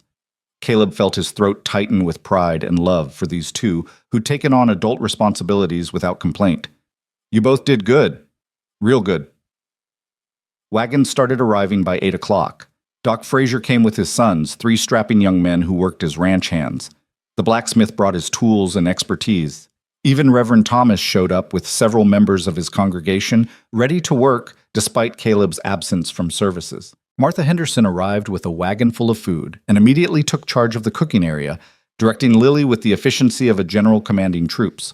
More families came, men Caleb recognized from town but had never spoken to beyond basic commerce, all here to help rebuild what Burke had destroyed. By 9 o'clock, 30 people swarmed his property, measuring, sawing, hauling lumber, driving posts into ground softened by spring thaw. The sound of hammers and voices filled the valley, transforming it from isolated to alive with community. Caleb found himself working alongside men he barely knew, following the lead of the blacksmith who'd built a dozen barns and knew the most efficient methods. They raised walls in sections, a dozen men lifting together while others secured joints. The work was hard and required coordination, but the rhythm of collective effort carried them forward. "Heard what happened," the blacksmith said during a water break. His name was Porter, Caleb remembered. Married, 5 children, a steady man who let his work speak louder than his words. "The Burke character. He bothering you still?" "Haven't seen him since the fire." "Won't see him again, I expect." Doc told him to his face that if he showed up around here causing trouble, he'd answer to every man in this valley. Porter took a long drink. "Nobody hurts children under our watch. Nobody." The simple declaration, backed by quiet certainty, made Caleb feel something he hadn't experienced in years. The security of belonging to something larger than himself. He wasn't alone anymore. His daughters weren't alone. They were part of a community that looked after its own. By late afternoon, the barn's basic structure stood complete. Walls up, roof beams in place, door hung. It would need finishing work, but it was functional and solid. Caleb stood back looking at it, overwhelmed by what had been accomplished in a single day. Not bad for government work, Doc said, appearing at his elbow with a grin. We'll come back next week to help with the detail finishing. But you've got shelter for your animals now and storage for equipment. That'll see you through. I don't know how to repay this. You don't repay it. You pass it on. Someday someone else will need help, and you'll be there. That's how community works. The workers departed as the sun set, waving off thanks with the casual dismissal of people who'd done nothing more than expected. Martha was the last to leave, pressing Lily's hand with maternal warmth. You've got a good father there, she told the girl quietly. Hold on to that. Not every child gets so lucky. I know, Lily said seriously. We won't take it for granted. After everyone left, the three of them stood in the new barn, breathing in the smell of fresh-cut wood and surveying the space. It was larger than the old barn, built with an efficiency Caleb alone wouldn't have managed. The cow was already installed in her stall, contentedly chewing hay. The chickens had been transferred to a proper coop built into the corner. It's really nice, June said, running her hand along a smooth beam. Better than before. It is, Caleb agreed. But what made it possible was people caring enough to help. Don't forget that. They walked back to the cabin as darkness fell, tired, but satisfied. That night at dinner, Lily asked the question Caleb had been dreading. What if Burke comes back anyway? What if he doesn't care about the town standing against him? Caleb set down his fork, giving the question the serious consideration it deserved. Then we deal with it. Together. But I don't think he will. Men like Burke are bullies. They only fight when they think they can win easy. Now he knows this whole valley will stand against him. That changes the calculation. But you'll still keep your rifle close, June said. Not a question, an observation. I will. Not because I expect trouble, but because being prepared means trouble is less likely to find you. Lily nodded slowly. At the mission, they taught us to turn the other cheek, to forgive those who hurt us. But I don't think I can forgive Burke. Is that wrong? No, forgiveness isn't something you owe to people who've done you harm. It's something you give when you're ready, if you're ever ready. Don't let anyone tell you different. He looked between his daughters. What Burke did was wrong. How you feel about it isn't. I'm glad you broke his wrist, June said quietly. Is that bad? To be glad someone got hurt? You're not glad he got hurt. You're glad he was stopped from hurting us worse. That's different. Caleb reached across the table, covering her small hand with his. And you don't have to feel guilty about wanting to be safe. They finished dinner in thoughtful silence, then moved to their evening routine. Dishes washed, fire banked, door bolted. But before the girls went to their room, Lily turned back. Pa, thank you for fighting for us, for making us part of something bigger than just surviving. The gratitude in her voice, the trust implicit in calling him Pa, the simple fact that these two children had chosen him as much as he'd chosen them, it overwhelmed him with fierce protectiveness and pride. You don't have to thank me for that. You're my daughters. That means I'll always fight for you. June hugged him goodnight. Then Lily did the same. After their door closed, Caleb sat by the fire thinking about how drastically his life had changed in 8 weeks. He'd gone from isolated and half-dead inside to responsible for 2 lives he valued more than his own. He'd gone from believing he'd never care about anything again to caring so much it terrified him. But it was a good terror, the kind that came from having something worth protecting, worth fighting for, worth building a future around. The following weeks settled into a new normal. The barn got finished in stages as men from town stopped by to help with detail work. Caleb planted his fields with the girls' assistance, teaching them about crop rotation and soil preparation. June proved to have genuine talent with animals. She could calm a spooked horse with just her voice and had the chickens eating from her hand within days.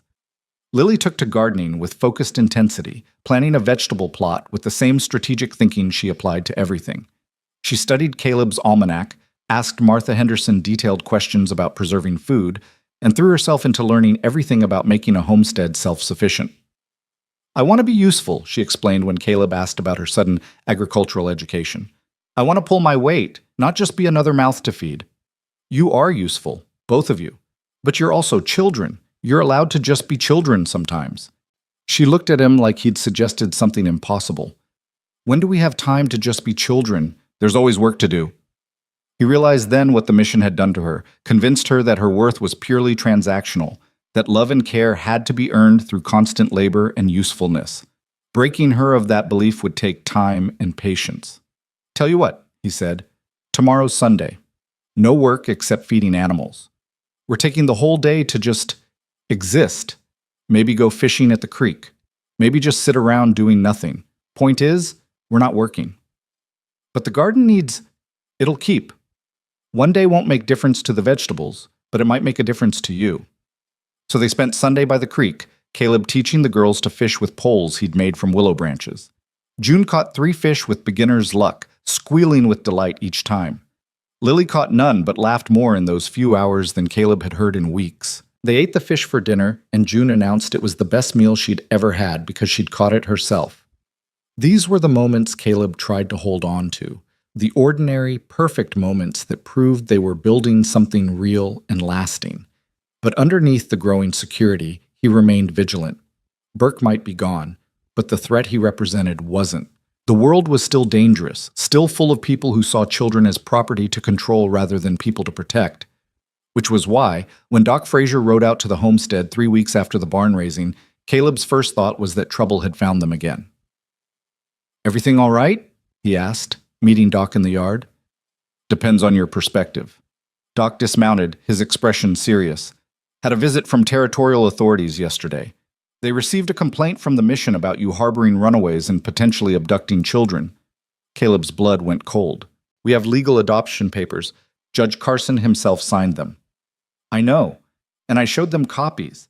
But the mission's claiming the adoption was done under false pretenses, that you coerced the girls into agreeing, that they weren't properly counseled about their options."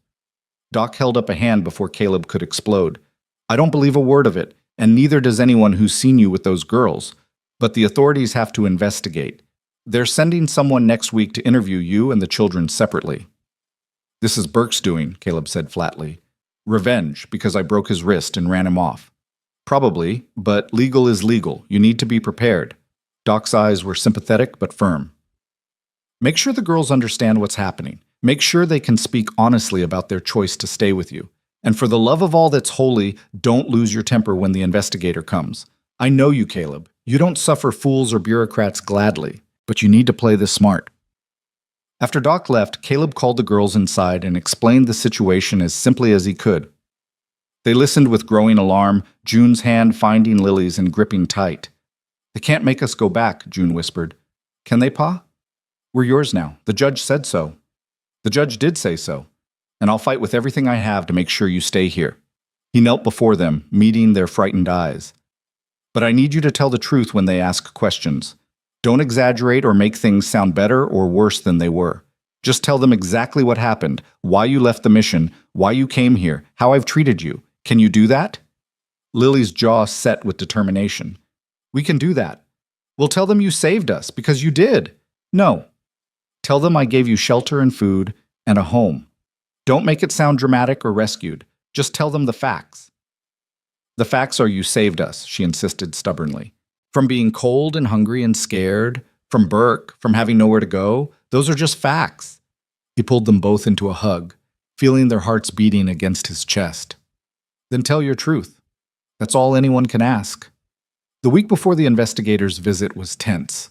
Caleb made sure the homestead looked organized and clean, that the girls' room was tidy, that there was ample food visible.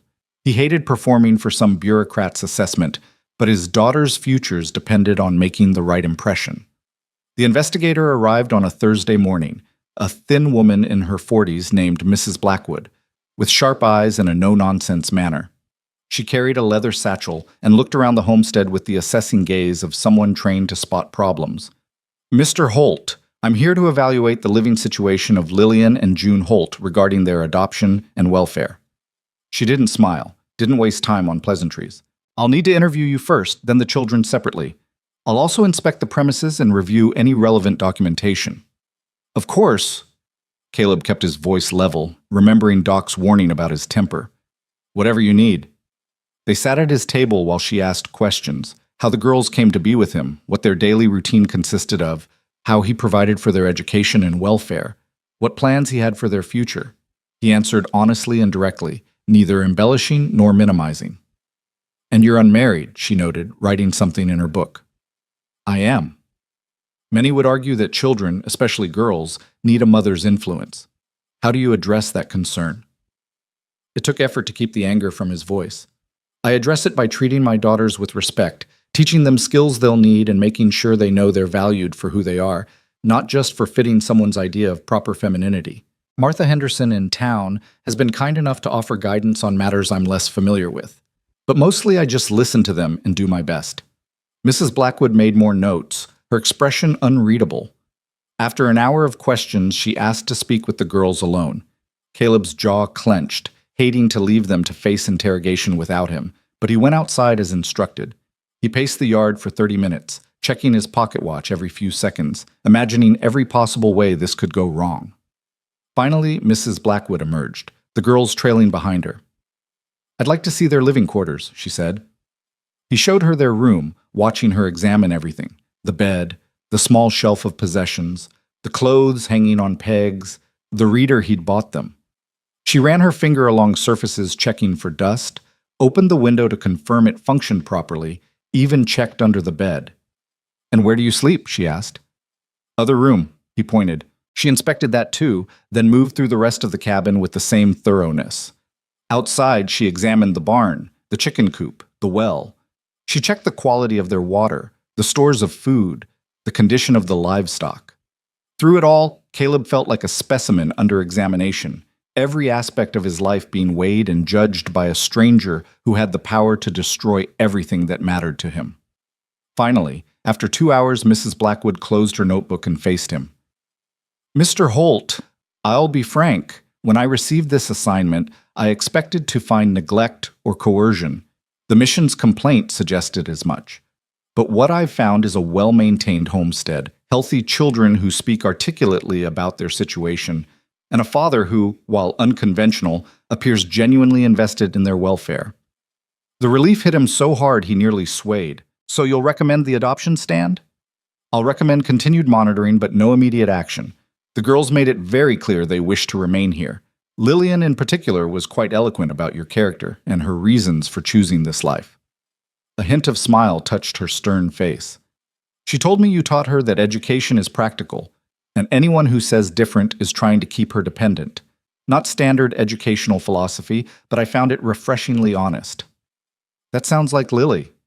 "June told me you read to them every night and that you promised to always stay, and promises from you mean something because you keep them." Mrs. Blackwood met his eyes directly. "Children know when adults truly care about them versus when they're fulfilling an obligation. Your daughters know you care."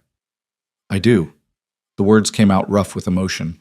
"More than I thought possible." "Then continue as you are. I'll file my report stating the adoption appears sound, and the children are thriving. The mission may continue to object, but my recommendation will carry weight." She paused. "One suggestion: consider enrolling them in the town school when it opens in fall. Lily's education is adequate, but could be improved, and June needs more socialization with children her age." "I'll think on it." After she left, Caleb gathered his daughters and held them close, feeling like they'd survived something important and dangerous. "Did we do okay?" June asked anxiously. "Did we say the right things?" "You said perfect things. True things." He kissed the top of her head. "You both did so good." Lily pulled back to look at him. "She tried to trick me. Asked if you ever got angry or hit us. I told her you get frustrated sometimes when I don't clean the chicken coop right, but you just show me the correct way and never yell. Was that okay to say?" "That was exactly right, honest but complete." "I told her you saved our cow from the fire," June added proudly, "and that you taught me to throw snowballs really far." Despite everything, Caleb laughed. "Well, those are certainly important life skills." That night they celebrated with a special dinner, Lily's stew and fresh bread, followed by dried apple pie that Martha had sent home with them after church the previous Sunday. They ate until they were stuffed, then Caleb read an extra-long story because they'd earned the luxury of staying up late. Before the girls went to bed, Lily paused in their doorway. "Pa, what Mrs. Blackwood said about school in the fall, would you really let us go?" "If you want to, it's your choice." "I think I'd like to try it. June too, probably. She needs friends who aren't chickens." "Hey," June protested from behind her. "My chickens are excellent friends." "They are," Caleb agreed seriously. "But human friends are good to have too." After they finally settled for the night, he sat alone by the fire, thinking about how close they'd come to losing everything. Burke's vindictive complaint could have torn their family apart if Mrs. Blackwood had been less perceptive or more rigid. They'd been lucky, but luck had a way of running out, and Caleb knew that vigilance was the price of protecting what you loved. So he checked the locks, loaded his rifle, and settled into watch, knowing that tomorrow would bring new challenges, new moments to prove he was worthy of the trust two small girls had placed in him. Outside, spring gave way to early summer. In the valley below, life continued its ancient patterns. And in a small cabin on the frontier, three people who'd found each other through desperation were building something rare and precious. A family forged not by blood, but by choice, courage, and unwavering commitment to stay. Summer arrived in earnest, transforming the Montana Valley into something almost unrecognizable from the harsh landscape where two desperate girls had knocked on a stranger's door months before. The meadows turned gold with wildflowers, the creek ran clear and cold with snowmelt, and the garden Lily had planted with such determination began producing more vegetables than three people could reasonably eat. Caleb watched his daughters move through their days with growing confidence, the haunted wariness slowly fading from their eyes. June had gained weight, her cheeks filling out, her laughter coming easier and more often. She'd taken complete charge of the chickens and had names for every one, could tell you which hen was broody and which rooster was getting too aggressive with the others. She still had nightmares sometimes, still watched the road whenever a rider approached, but the fear no longer defined her. Lily had shot up 2 inches and was starting to show the first signs of becoming a young woman rather than a child. She'd taken over most of the cooking without being asked, experimented with recipes from a book Martha had loaned her, and kept the cabin organized with an efficiency that sometimes made Caleb shake his head in wonder. But she'd also learned to relax, to sit by the creek with a book on Sunday afternoons, to laugh at June's elaborate stories about chicken adventures, to trust that tomorrow would come and they'd still be safe. The incident with Mrs. Blackwood had faded into memory, though Caleb remained cautious. He'd heard through Doc Frazier that Burke had left the territory entirely, heading east after his wrist healed poorly and left him unable to do heavy labor. The mission had gone quiet after Mrs. Blackwood's report, apparently deciding that pursuing the matter further would only draw attention to their own failures in supervision and care. It should have felt like victory. In many ways it was. But Caleb couldn't quite shake the feeling that something remained unfinished, some piece of their story still waiting to be resolved. The answer came on a Wednesday in late July, when a wagon rolled up to their homestead carrying 2 people Caleb had never seen before. A middle-aged couple dressed in city clothes, the woman clutching a worn leather satchel. "Mr. Holt?" the man called out, climbing down. "I'm Robert Thorne, and this is my wife Catherine. We're looking for 2 girls, Lillian and June. We were told they might be here." Every protective instinct Caleb possessed roared to life. He stepped between the strangers and his cabin, hand moving toward the rifle he'd propped against the porch rail. "Who's asking and why?" Catherine Thorne's face crumpled slightly. "We're their aunt and uncle, their mother's sister and her husband. We've been searching for them for almost a year." The world tilted sideways. Caleb heard the cabin door open behind him, knew without looking that the girls had come out, drawn by unfamiliar voices. "That's not possible," he said slowly. "They were told they had no living family. That's why they were at the mission." "We were told they died in the same fever that took their parents," Robert said, his voice heavy with old grief. "We live in St. Louis, didn't even know about the illness until months after. By the time we got word and traveled here, we were told the girls had succumbed as well. We held a memorial service for them." "But we didn't die," Lily's voice came from behind Caleb, small and shocked. "We got sick, but we lived. The mission, they took us in after Mama and Papa." She couldn't finish the sentence. Catherine moved forward, tears streaming down her face. "Lillian? June? Oh, my stars, is it really you?" June made a small sound and pressed against Caleb's leg. He put his hand on her shoulder, anchoring her, even as his mind raced through implications. These people claimed to be family. Real family, blood family, with more right to the girls than his legal papers could override if they pushed the issue. "You'll need to prove who you are," he said, keeping his voice steady despite the fear clawing at his chest. Anyone could show up claiming to be relatives. "Of course." Catherine opened her satchel with shaking hands and pulled out a photograph. This was taken 2 years ago at Christmas. My sister Elizabeth, the girl's mother, insisted we sit for a portrait together. She held it out and Caleb took it, studying the image. A family group, man and woman in their 30s, two small girls who were unmistakably younger versions of Lily and June, and beside them another couple who had Catherine's eyes and Robert's distinctive narrow chin.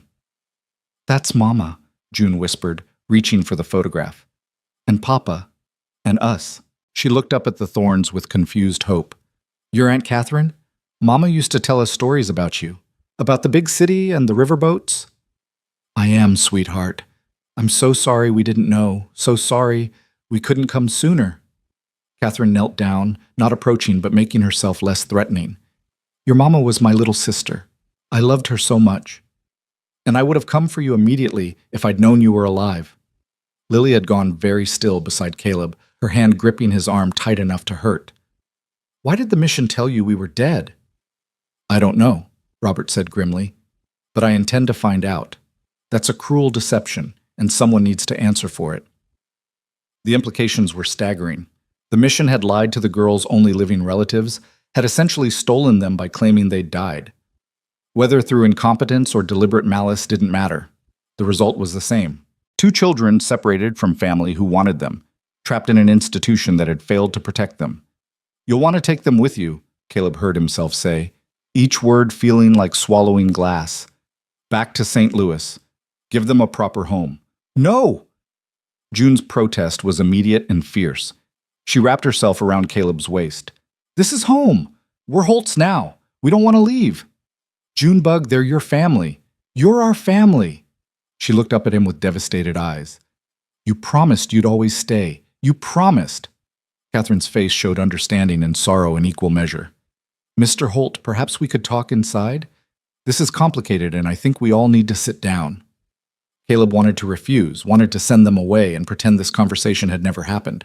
But these were the girls' blood relatives, people with legal and moral claims that superseded his own desires. So he nodded stiffly and led everyone inside. They sat around his table, too many people crowding the small space, while an awful tension filled the air. June refused to let go of Caleb, perched on his lap like she was 5 years old again. Lily sat rigid between them, her face pale and set. "We came here as soon as we learned the truth," Catherine began, her hands wrapped around the cup of coffee Lily had mechanically prepared.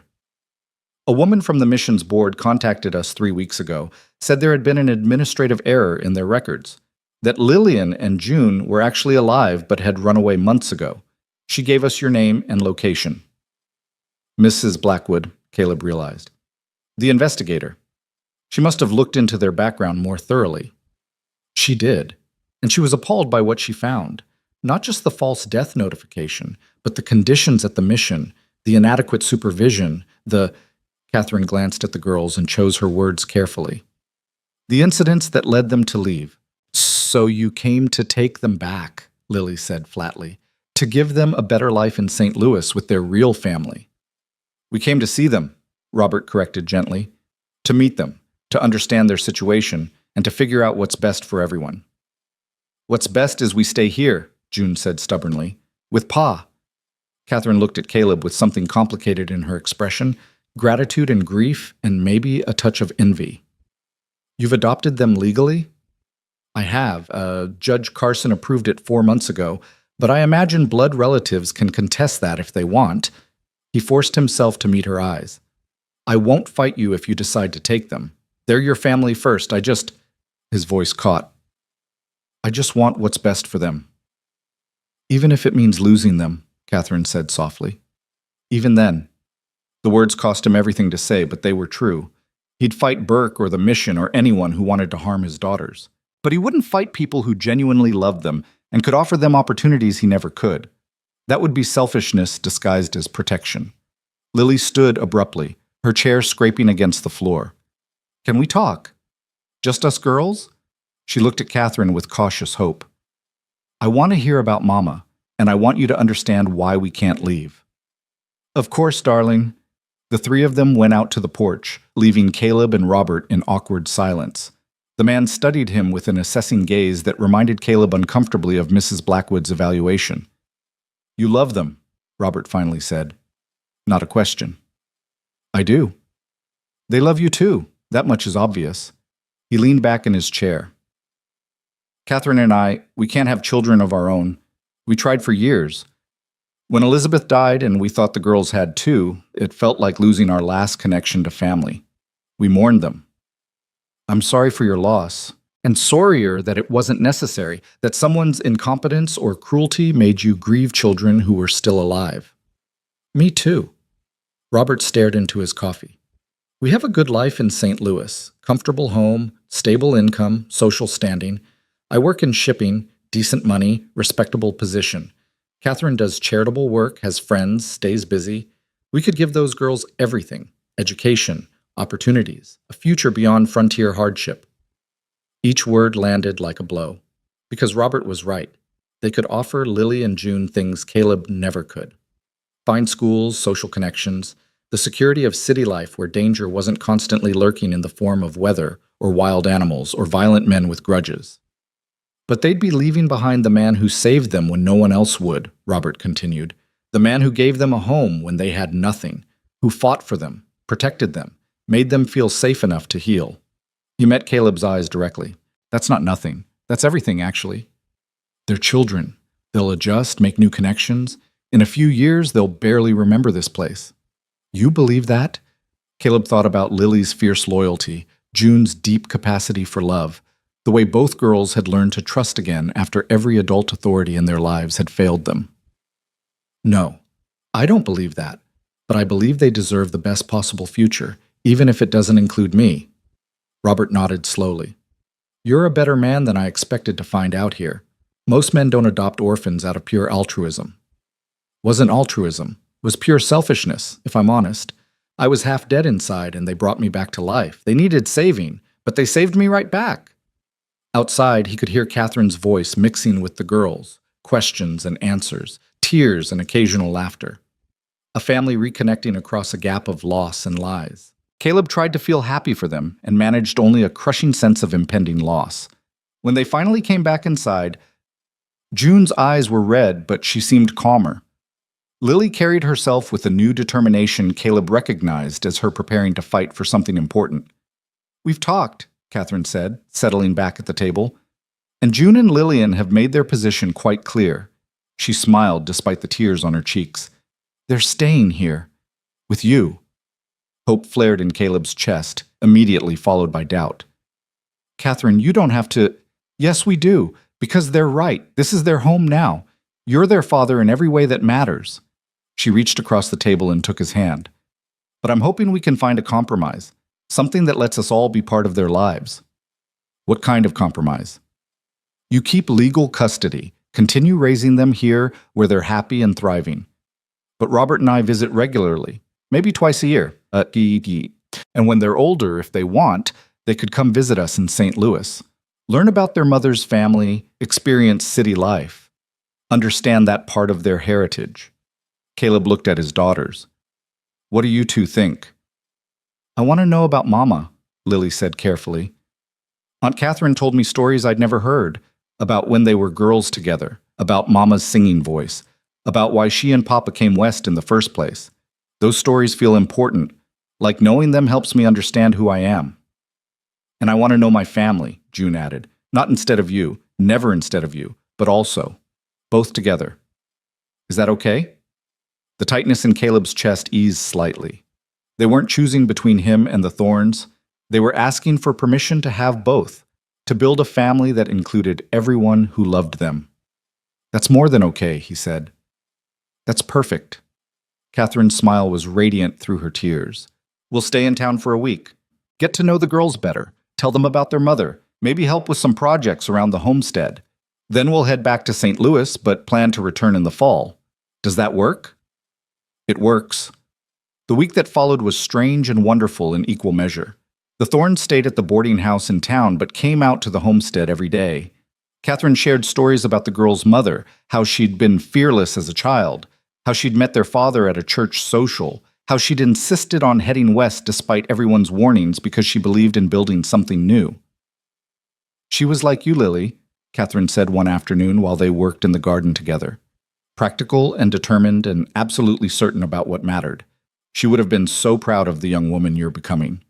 Lily soaked up these stories like parched ground drinking rain. Learning about her mother from someone who'd known her completely gave her something precious, a sense of continuity, of belonging to a story that started long before tragedy struck. June bonded with Robert over their shared love of animals. He'd grown up on a farm before moving to the city and still remembered how to handle livestock. Together, they built a better chicken coop, Robert showing June techniques for keeping predators out, while June taught him the personalities of each bird. "She's got a gift," Robert told Caleb one evening.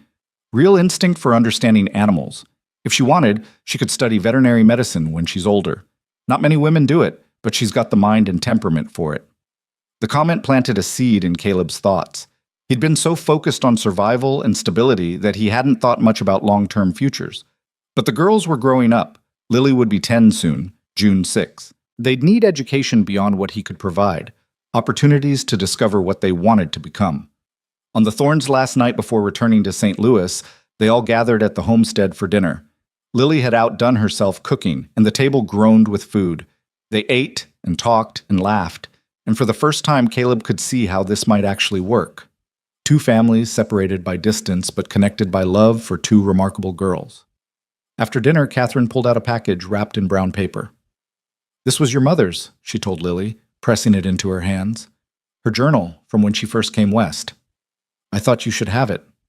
Lily unwrapped it with trembling fingers, revealing a leather-bound book filled with her mother's handwriting. "Thank you," she whispered. "This means everything." "And this," Robert said to June, "was supposed to be your Christmas present the year everything changed." He handed her a small wooden box. "Open it." Inside was a music box, delicate and lovely, that played a tinkling melody when wound. June's face lit up with wonder. "It's beautiful," she breathed. "I'll keep it forever." The Thorns left the next morning with promises to write and plans to return in October. The girls waved until the wagon disappeared from sight, then turned back to the homestead with expressions of contentment rather than loss. "That went well," Lily said simply. "It did," Caleb agreed, relieved beyond measure. Life settled back into routine, but richer now, fuller. The girls had their aunt and uncle's first letter within 2 weeks, and Lily wrote back with careful attention to her penmanship. They'd gained something precious, connections to their past, knowledge of where they came from, the security of knowing they were loved by more people than they'd imagined possible. August brought preparations for the fall school term. Martha had taken personal charge of making sure the girls were ready, donating books and helping Lily sew proper school dresses. The night before school started, both girls were too excited and nervous to sleep. "What if the other kids don't like us?" June worried, lying in bed with Lily beside her. Caleb sat in the doorway, providing the comfort of presence without hovering. "They'll like you," Lily assured her sister. "You're good at making friends, and if they don't, well, we've survived worse than some snobby school children." June giggled nervously. "That's true. Nobody at school ever set fire to our barn." "Let's hope that remains the case," Caleb said dryly. The first day of school arrived with perfect late summer weather. Caleb drove them to town in the wagon, watching them walk into the small schoolhouse with their lunch pails and new slates. June looked back once, gave him a brave smile, then followed Lily inside. He waited outside for an hour, unable to make himself leave, until Martha found him lurking by the wagon. "They'll be fine," she said with amused sympathy. "First day is hardest for parents, not children." "I'm not—" He stopped. He was their parent. That's exactly what he was. "Yeah, I guess it is." When he picked them up that afternoon, both girls burst with stories. June had made 3 friends immediately and announced she loved learning to read. Lily reported that the teacher, Miss Peters, had praised her arithmetic skills and suggested she might help tutor younger students. The weeks of September passed in a blur of new routines. School days, homework by lamplight, helping with harvest, preparing for winter. The Thorns' letters arrived regularly, full of news from St. Louis and questions about the girls' progress.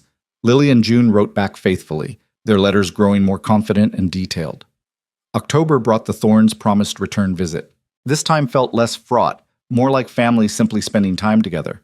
They helped with apple harvest, assisted in canning and preserving, and spent long evenings around the fire telling stories. Catherine taught the girls needlework patterns their mother had loved. Robert showed Caleb improved techniques for reinforcing the barn against winter storms. On their last night, as they sat together watching stars emerge over the valley, Catherine spoke what everyone had been thinking. "This arrangement, it's working better than I dared hope. You're happy here, aren't you, girls?" "So happy," June confirmed, leaning against Caleb's shoulder. "I have Pa and school and my chickens, and you visit, and everything is just right." "It is right," Lily agreed. "It feels like we finally have everything we were supposed to have all along." Caleb felt Catherine's eyes on him in the darkness. "Thank you," she said quietly, "for being the father they needed, for not resenting us for appearing and complicating things, for understanding that love doesn't divide, it multiplies." "Thank you for sharing them," he replied, "for trusting me with the daughters of someone you loved." After the Thorns departed, the first snow arrived, earlier than expected, heavy and insistent. Caleb stood at the window watching it fall, thinking about all the changes a single year had brought. Last winter he'd been alone, isolated by choice, convinced he'd never care about anything again. Now his cabin held laughter and squabbling and homework complaints. His table required 3 chairs. His heart held room for 2 fierce, brilliant girls who'd refused to let him stay buried in grief. "Pa?" Lily appeared at his elbow. "You okay?" "I'm good. Just thinking." "About what?" "About a knock on a door on a cold night, about how sometimes the worst moments lead to the best things." She slipped her hand into his. "I'm glad we knocked. Even though I was so scared I almost didn't." "Me too, Lily. Me too." That evening, as had become tradition, Caleb read to his daughters by the fire. But tonight, after the story ended, June looked up at him with unusual seriousness. "Pa, can I ask you something?" "Always." "When people get adopted, they get adoption papers, right? Official ones?" "That's right. I've got ours in the desk." "Could we see them?" He retrieved the documents, legal and official, proving beyond doubt that Lillian and June Holt were his daughters in the eyes of the law. The girls studied them carefully, running their fingers over the judge's signature and the official seals. "These mean we're really yours," June said. "Forever and always, no matter what." "They do. Even if Bert came back or the mission complained more, or anything, these papers mean we're a family that can't be broken." Understanding dawned. She'd been worrying again, despite all the reassurances and evidence of stability. Fear had a way of lingering long after the immediate danger passed. "Junebug, look at me." He waited until her eyes met his. "Those papers are important. They protect us legally. But you know what makes us really family? Not paper. It's the fact that when I hear your laugh, my whole day gets better. It's Lily teaching you letters the way I taught her. It's us sitting here together, safe and warm, choosing each other every single day. That's what family is, choosing each other over and over." "And we'll keep choosing each other?" she asked, needing the reassurance. "Until I'm old and gray and you two are grown women with families of your own. And even then, you'll still be my daughters. That doesn't change." Lily set the papers aside and hugged him fiercely. "Thank you, Pa, for choosing us back." Later, after the girls were asleep, Caleb sat alone reviewing the day. Winter was coming, but this time he faced it with confidence rather than dread. The barn stood solid and well-stocked. The larder was full. Firewood was stacked and ready. More importantly, his family was healthy and happy and secure in ways that went beyond material preparation. They'd survived tests that would have broken weaker bonds: arson, investigation, the appearance of blood relatives with legitimate claims. They'd faced each challenge together and emerged stronger. That strength would carry them through whatever else life decided to throw their way. The following months proved his optimism justified. Winter settled in hard but found them ready. School continued despite snow, the girls trudging to town in boots Caleb had lined with extra fur. They learned and grew and brought home report cards that showed steady progress. Miss Peters wrote notes praising Lily's mathematical aptitude and June's creative storytelling. Christmas arrived, and for the first time in 5 years, Caleb actually celebrated it. The girls insisted on decorating with pine boughs and making paper ornaments. They baked cookies using recipes Catherine had sent. They exchanged small presents. Caleb gave Lily a proper writing desk he'd built in secret, and June a book about animals. The girls presented him with a scarf they'd knitted together, slightly lopsided but made with love. "Best Christmas I've had in years," he told them honestly, as they sat surrounded by wrapping paper and cookie crumbs. "Best Christmas ever," June corrected, "because we're all together." The Thorns sent packages, new dresses, books, candy, and a long letter describing their own Christmas celebrations. But they also sent something more precious: family photographs. Images of the girl's mother as a child, their grandparents, cousins the girls had never known existed. Each photograph came with stories written on the back, building a bridge between past and present. Spring arrived again, completing the cycle. A year since the girls had knocked on his door, though it felt simultaneously like forever, and no time at all. Caleb stood in his doorway on a mild April morning, watching Lily help June with her reading lesson outside while chickens pecked around their feet. The barn he'd rebuilt stood solid against the sky. The garden plot showed first green shoots of new growth. Everything spoke of continuity, of life renewing itself, of a future worth building. He heard the wagon before he saw it, Doc Frazier's distinctive rig coming up the drive. But this time Caleb didn't tense with worry. Whatever news Doc brought, they'd handle it together. "Morning, Caleb," Doc called, climbing down. "Girls look well." "They are well. We all are." "Good, good. Actually came with some interesting news." Doc pulled out a newspaper from his bag. "Judge Carson sent this, thought you'd want to see it." The headline made Caleb's breath catch. "Mission for Orphan Children Shuttered. Following investigation." He skimmed the article quickly. Mrs. Blackwood's report had triggered a broader inquiry that uncovered systemic failures. The mission's directors had been removed, children relocated to better situations, and criminal charges filed against several staff members, including Burke, who'd been found hiding in Denver. "It's over," Doc said simply. "The whole corrupt operation. Your girls were just the beginning. Turned out dozens of children had been mistreated, and several other families had been falsely told their relatives died. Your case broke it all open." Caleb felt something unknot inside him.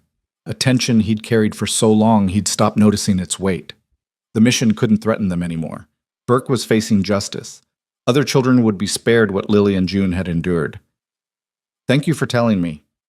Figured you'd want to know. Those girls of yours, they did something brave by leaving, and braver still by testifying when Mrs. Blackwood investigated. They helped save a lot of other children." After Doc left, Caleb called the girls over and read them the article. June listened with satisfaction, while Lily's face showed complex emotions: relief, vindication, and perhaps a touch of sorrow for what might have been different if someone had fixed the mission sooner. "Is it wrong that I'm glad Burke got caught?" she asked. "I know we're supposed to forgive and move on, but I'm glad he has to answer for what he did." "It's not wrong. Justice and forgiveness are different things. You can be glad justice happened without it meaning you're holding on to hate." Caleb put his arm around her shoulders.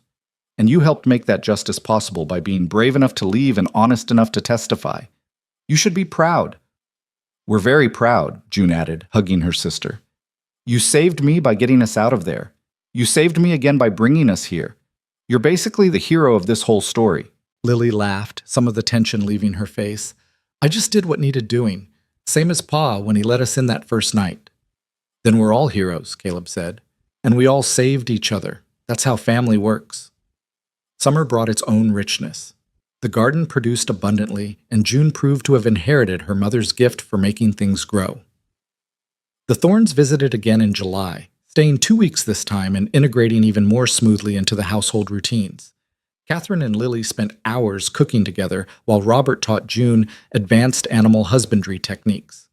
The adults sat on the porch in the evenings discussing the girls' futures, educational opportunities, potential careers, the balance between frontier practicality and broader horizons. "We'd like to pay for their schooling," Robert said one evening, "when they're old enough. University if they want it, or professional training, whatever path they choose." Caleb's pride warred with practicality. He couldn't afford that kind of education himself, but accepting felt like admitting inadequacy. Catherine seemed to read his thoughts. "It's not charity, Caleb. It's family investing in family. Elizabeth would have wanted her daughters to have every opportunity. Let us do this, not because you can't provide, but because we want to contribute to their futures." So he accepted, grateful for their generosity and the security it represented for his daughters. The girls would have choices he'd never imagined possible, the freedom to become whatever they wanted, supported by two families who loved them unconditionally.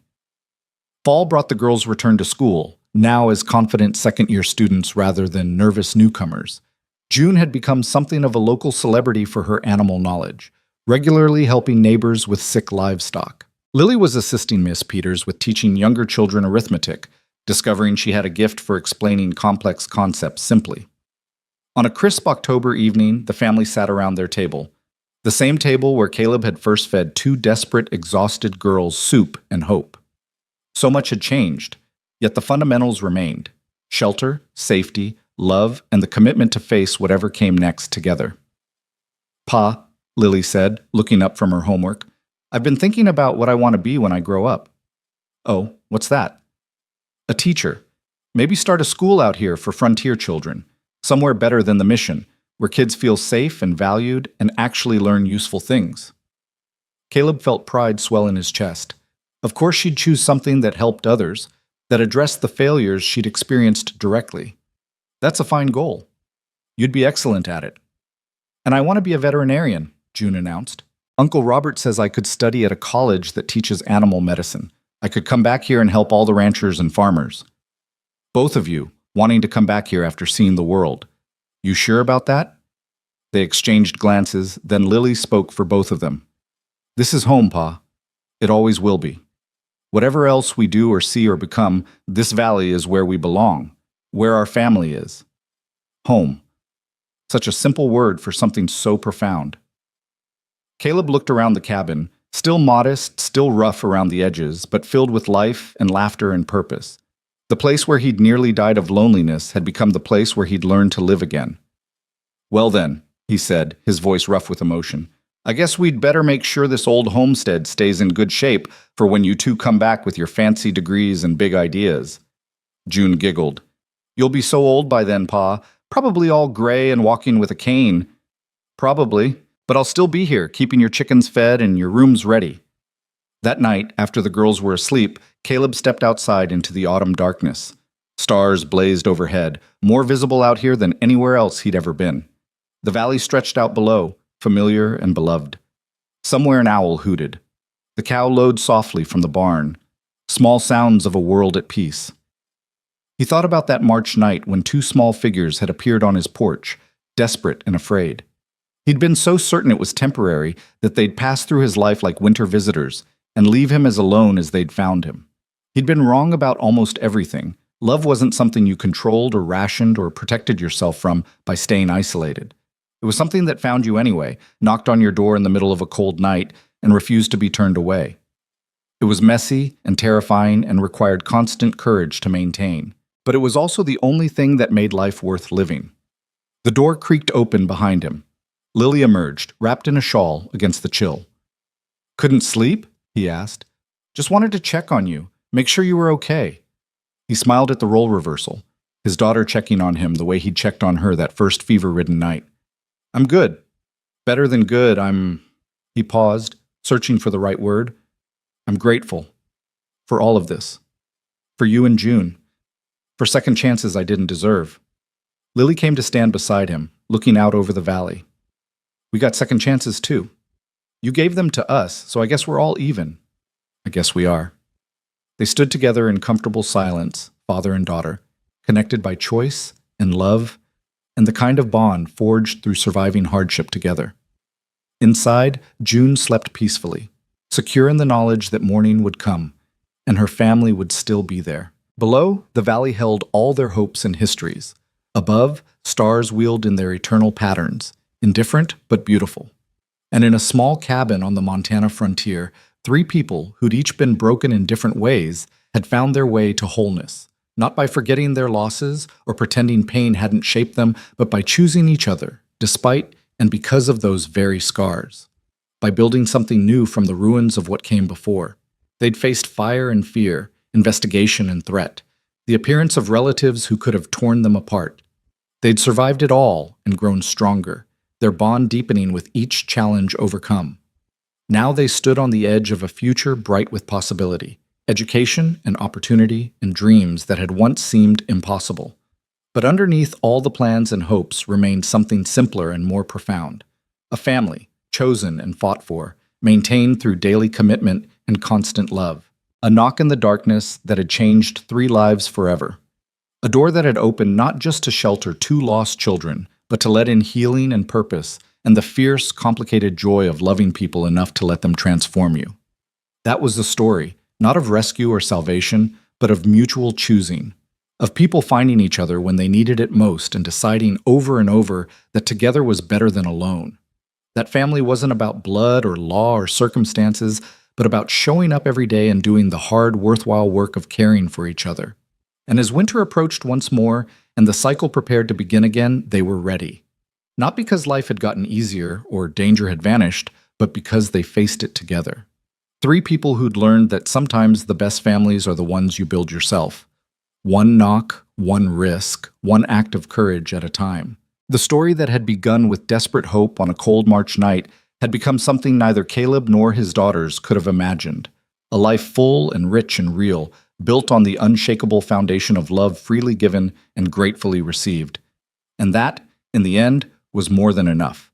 It was everything.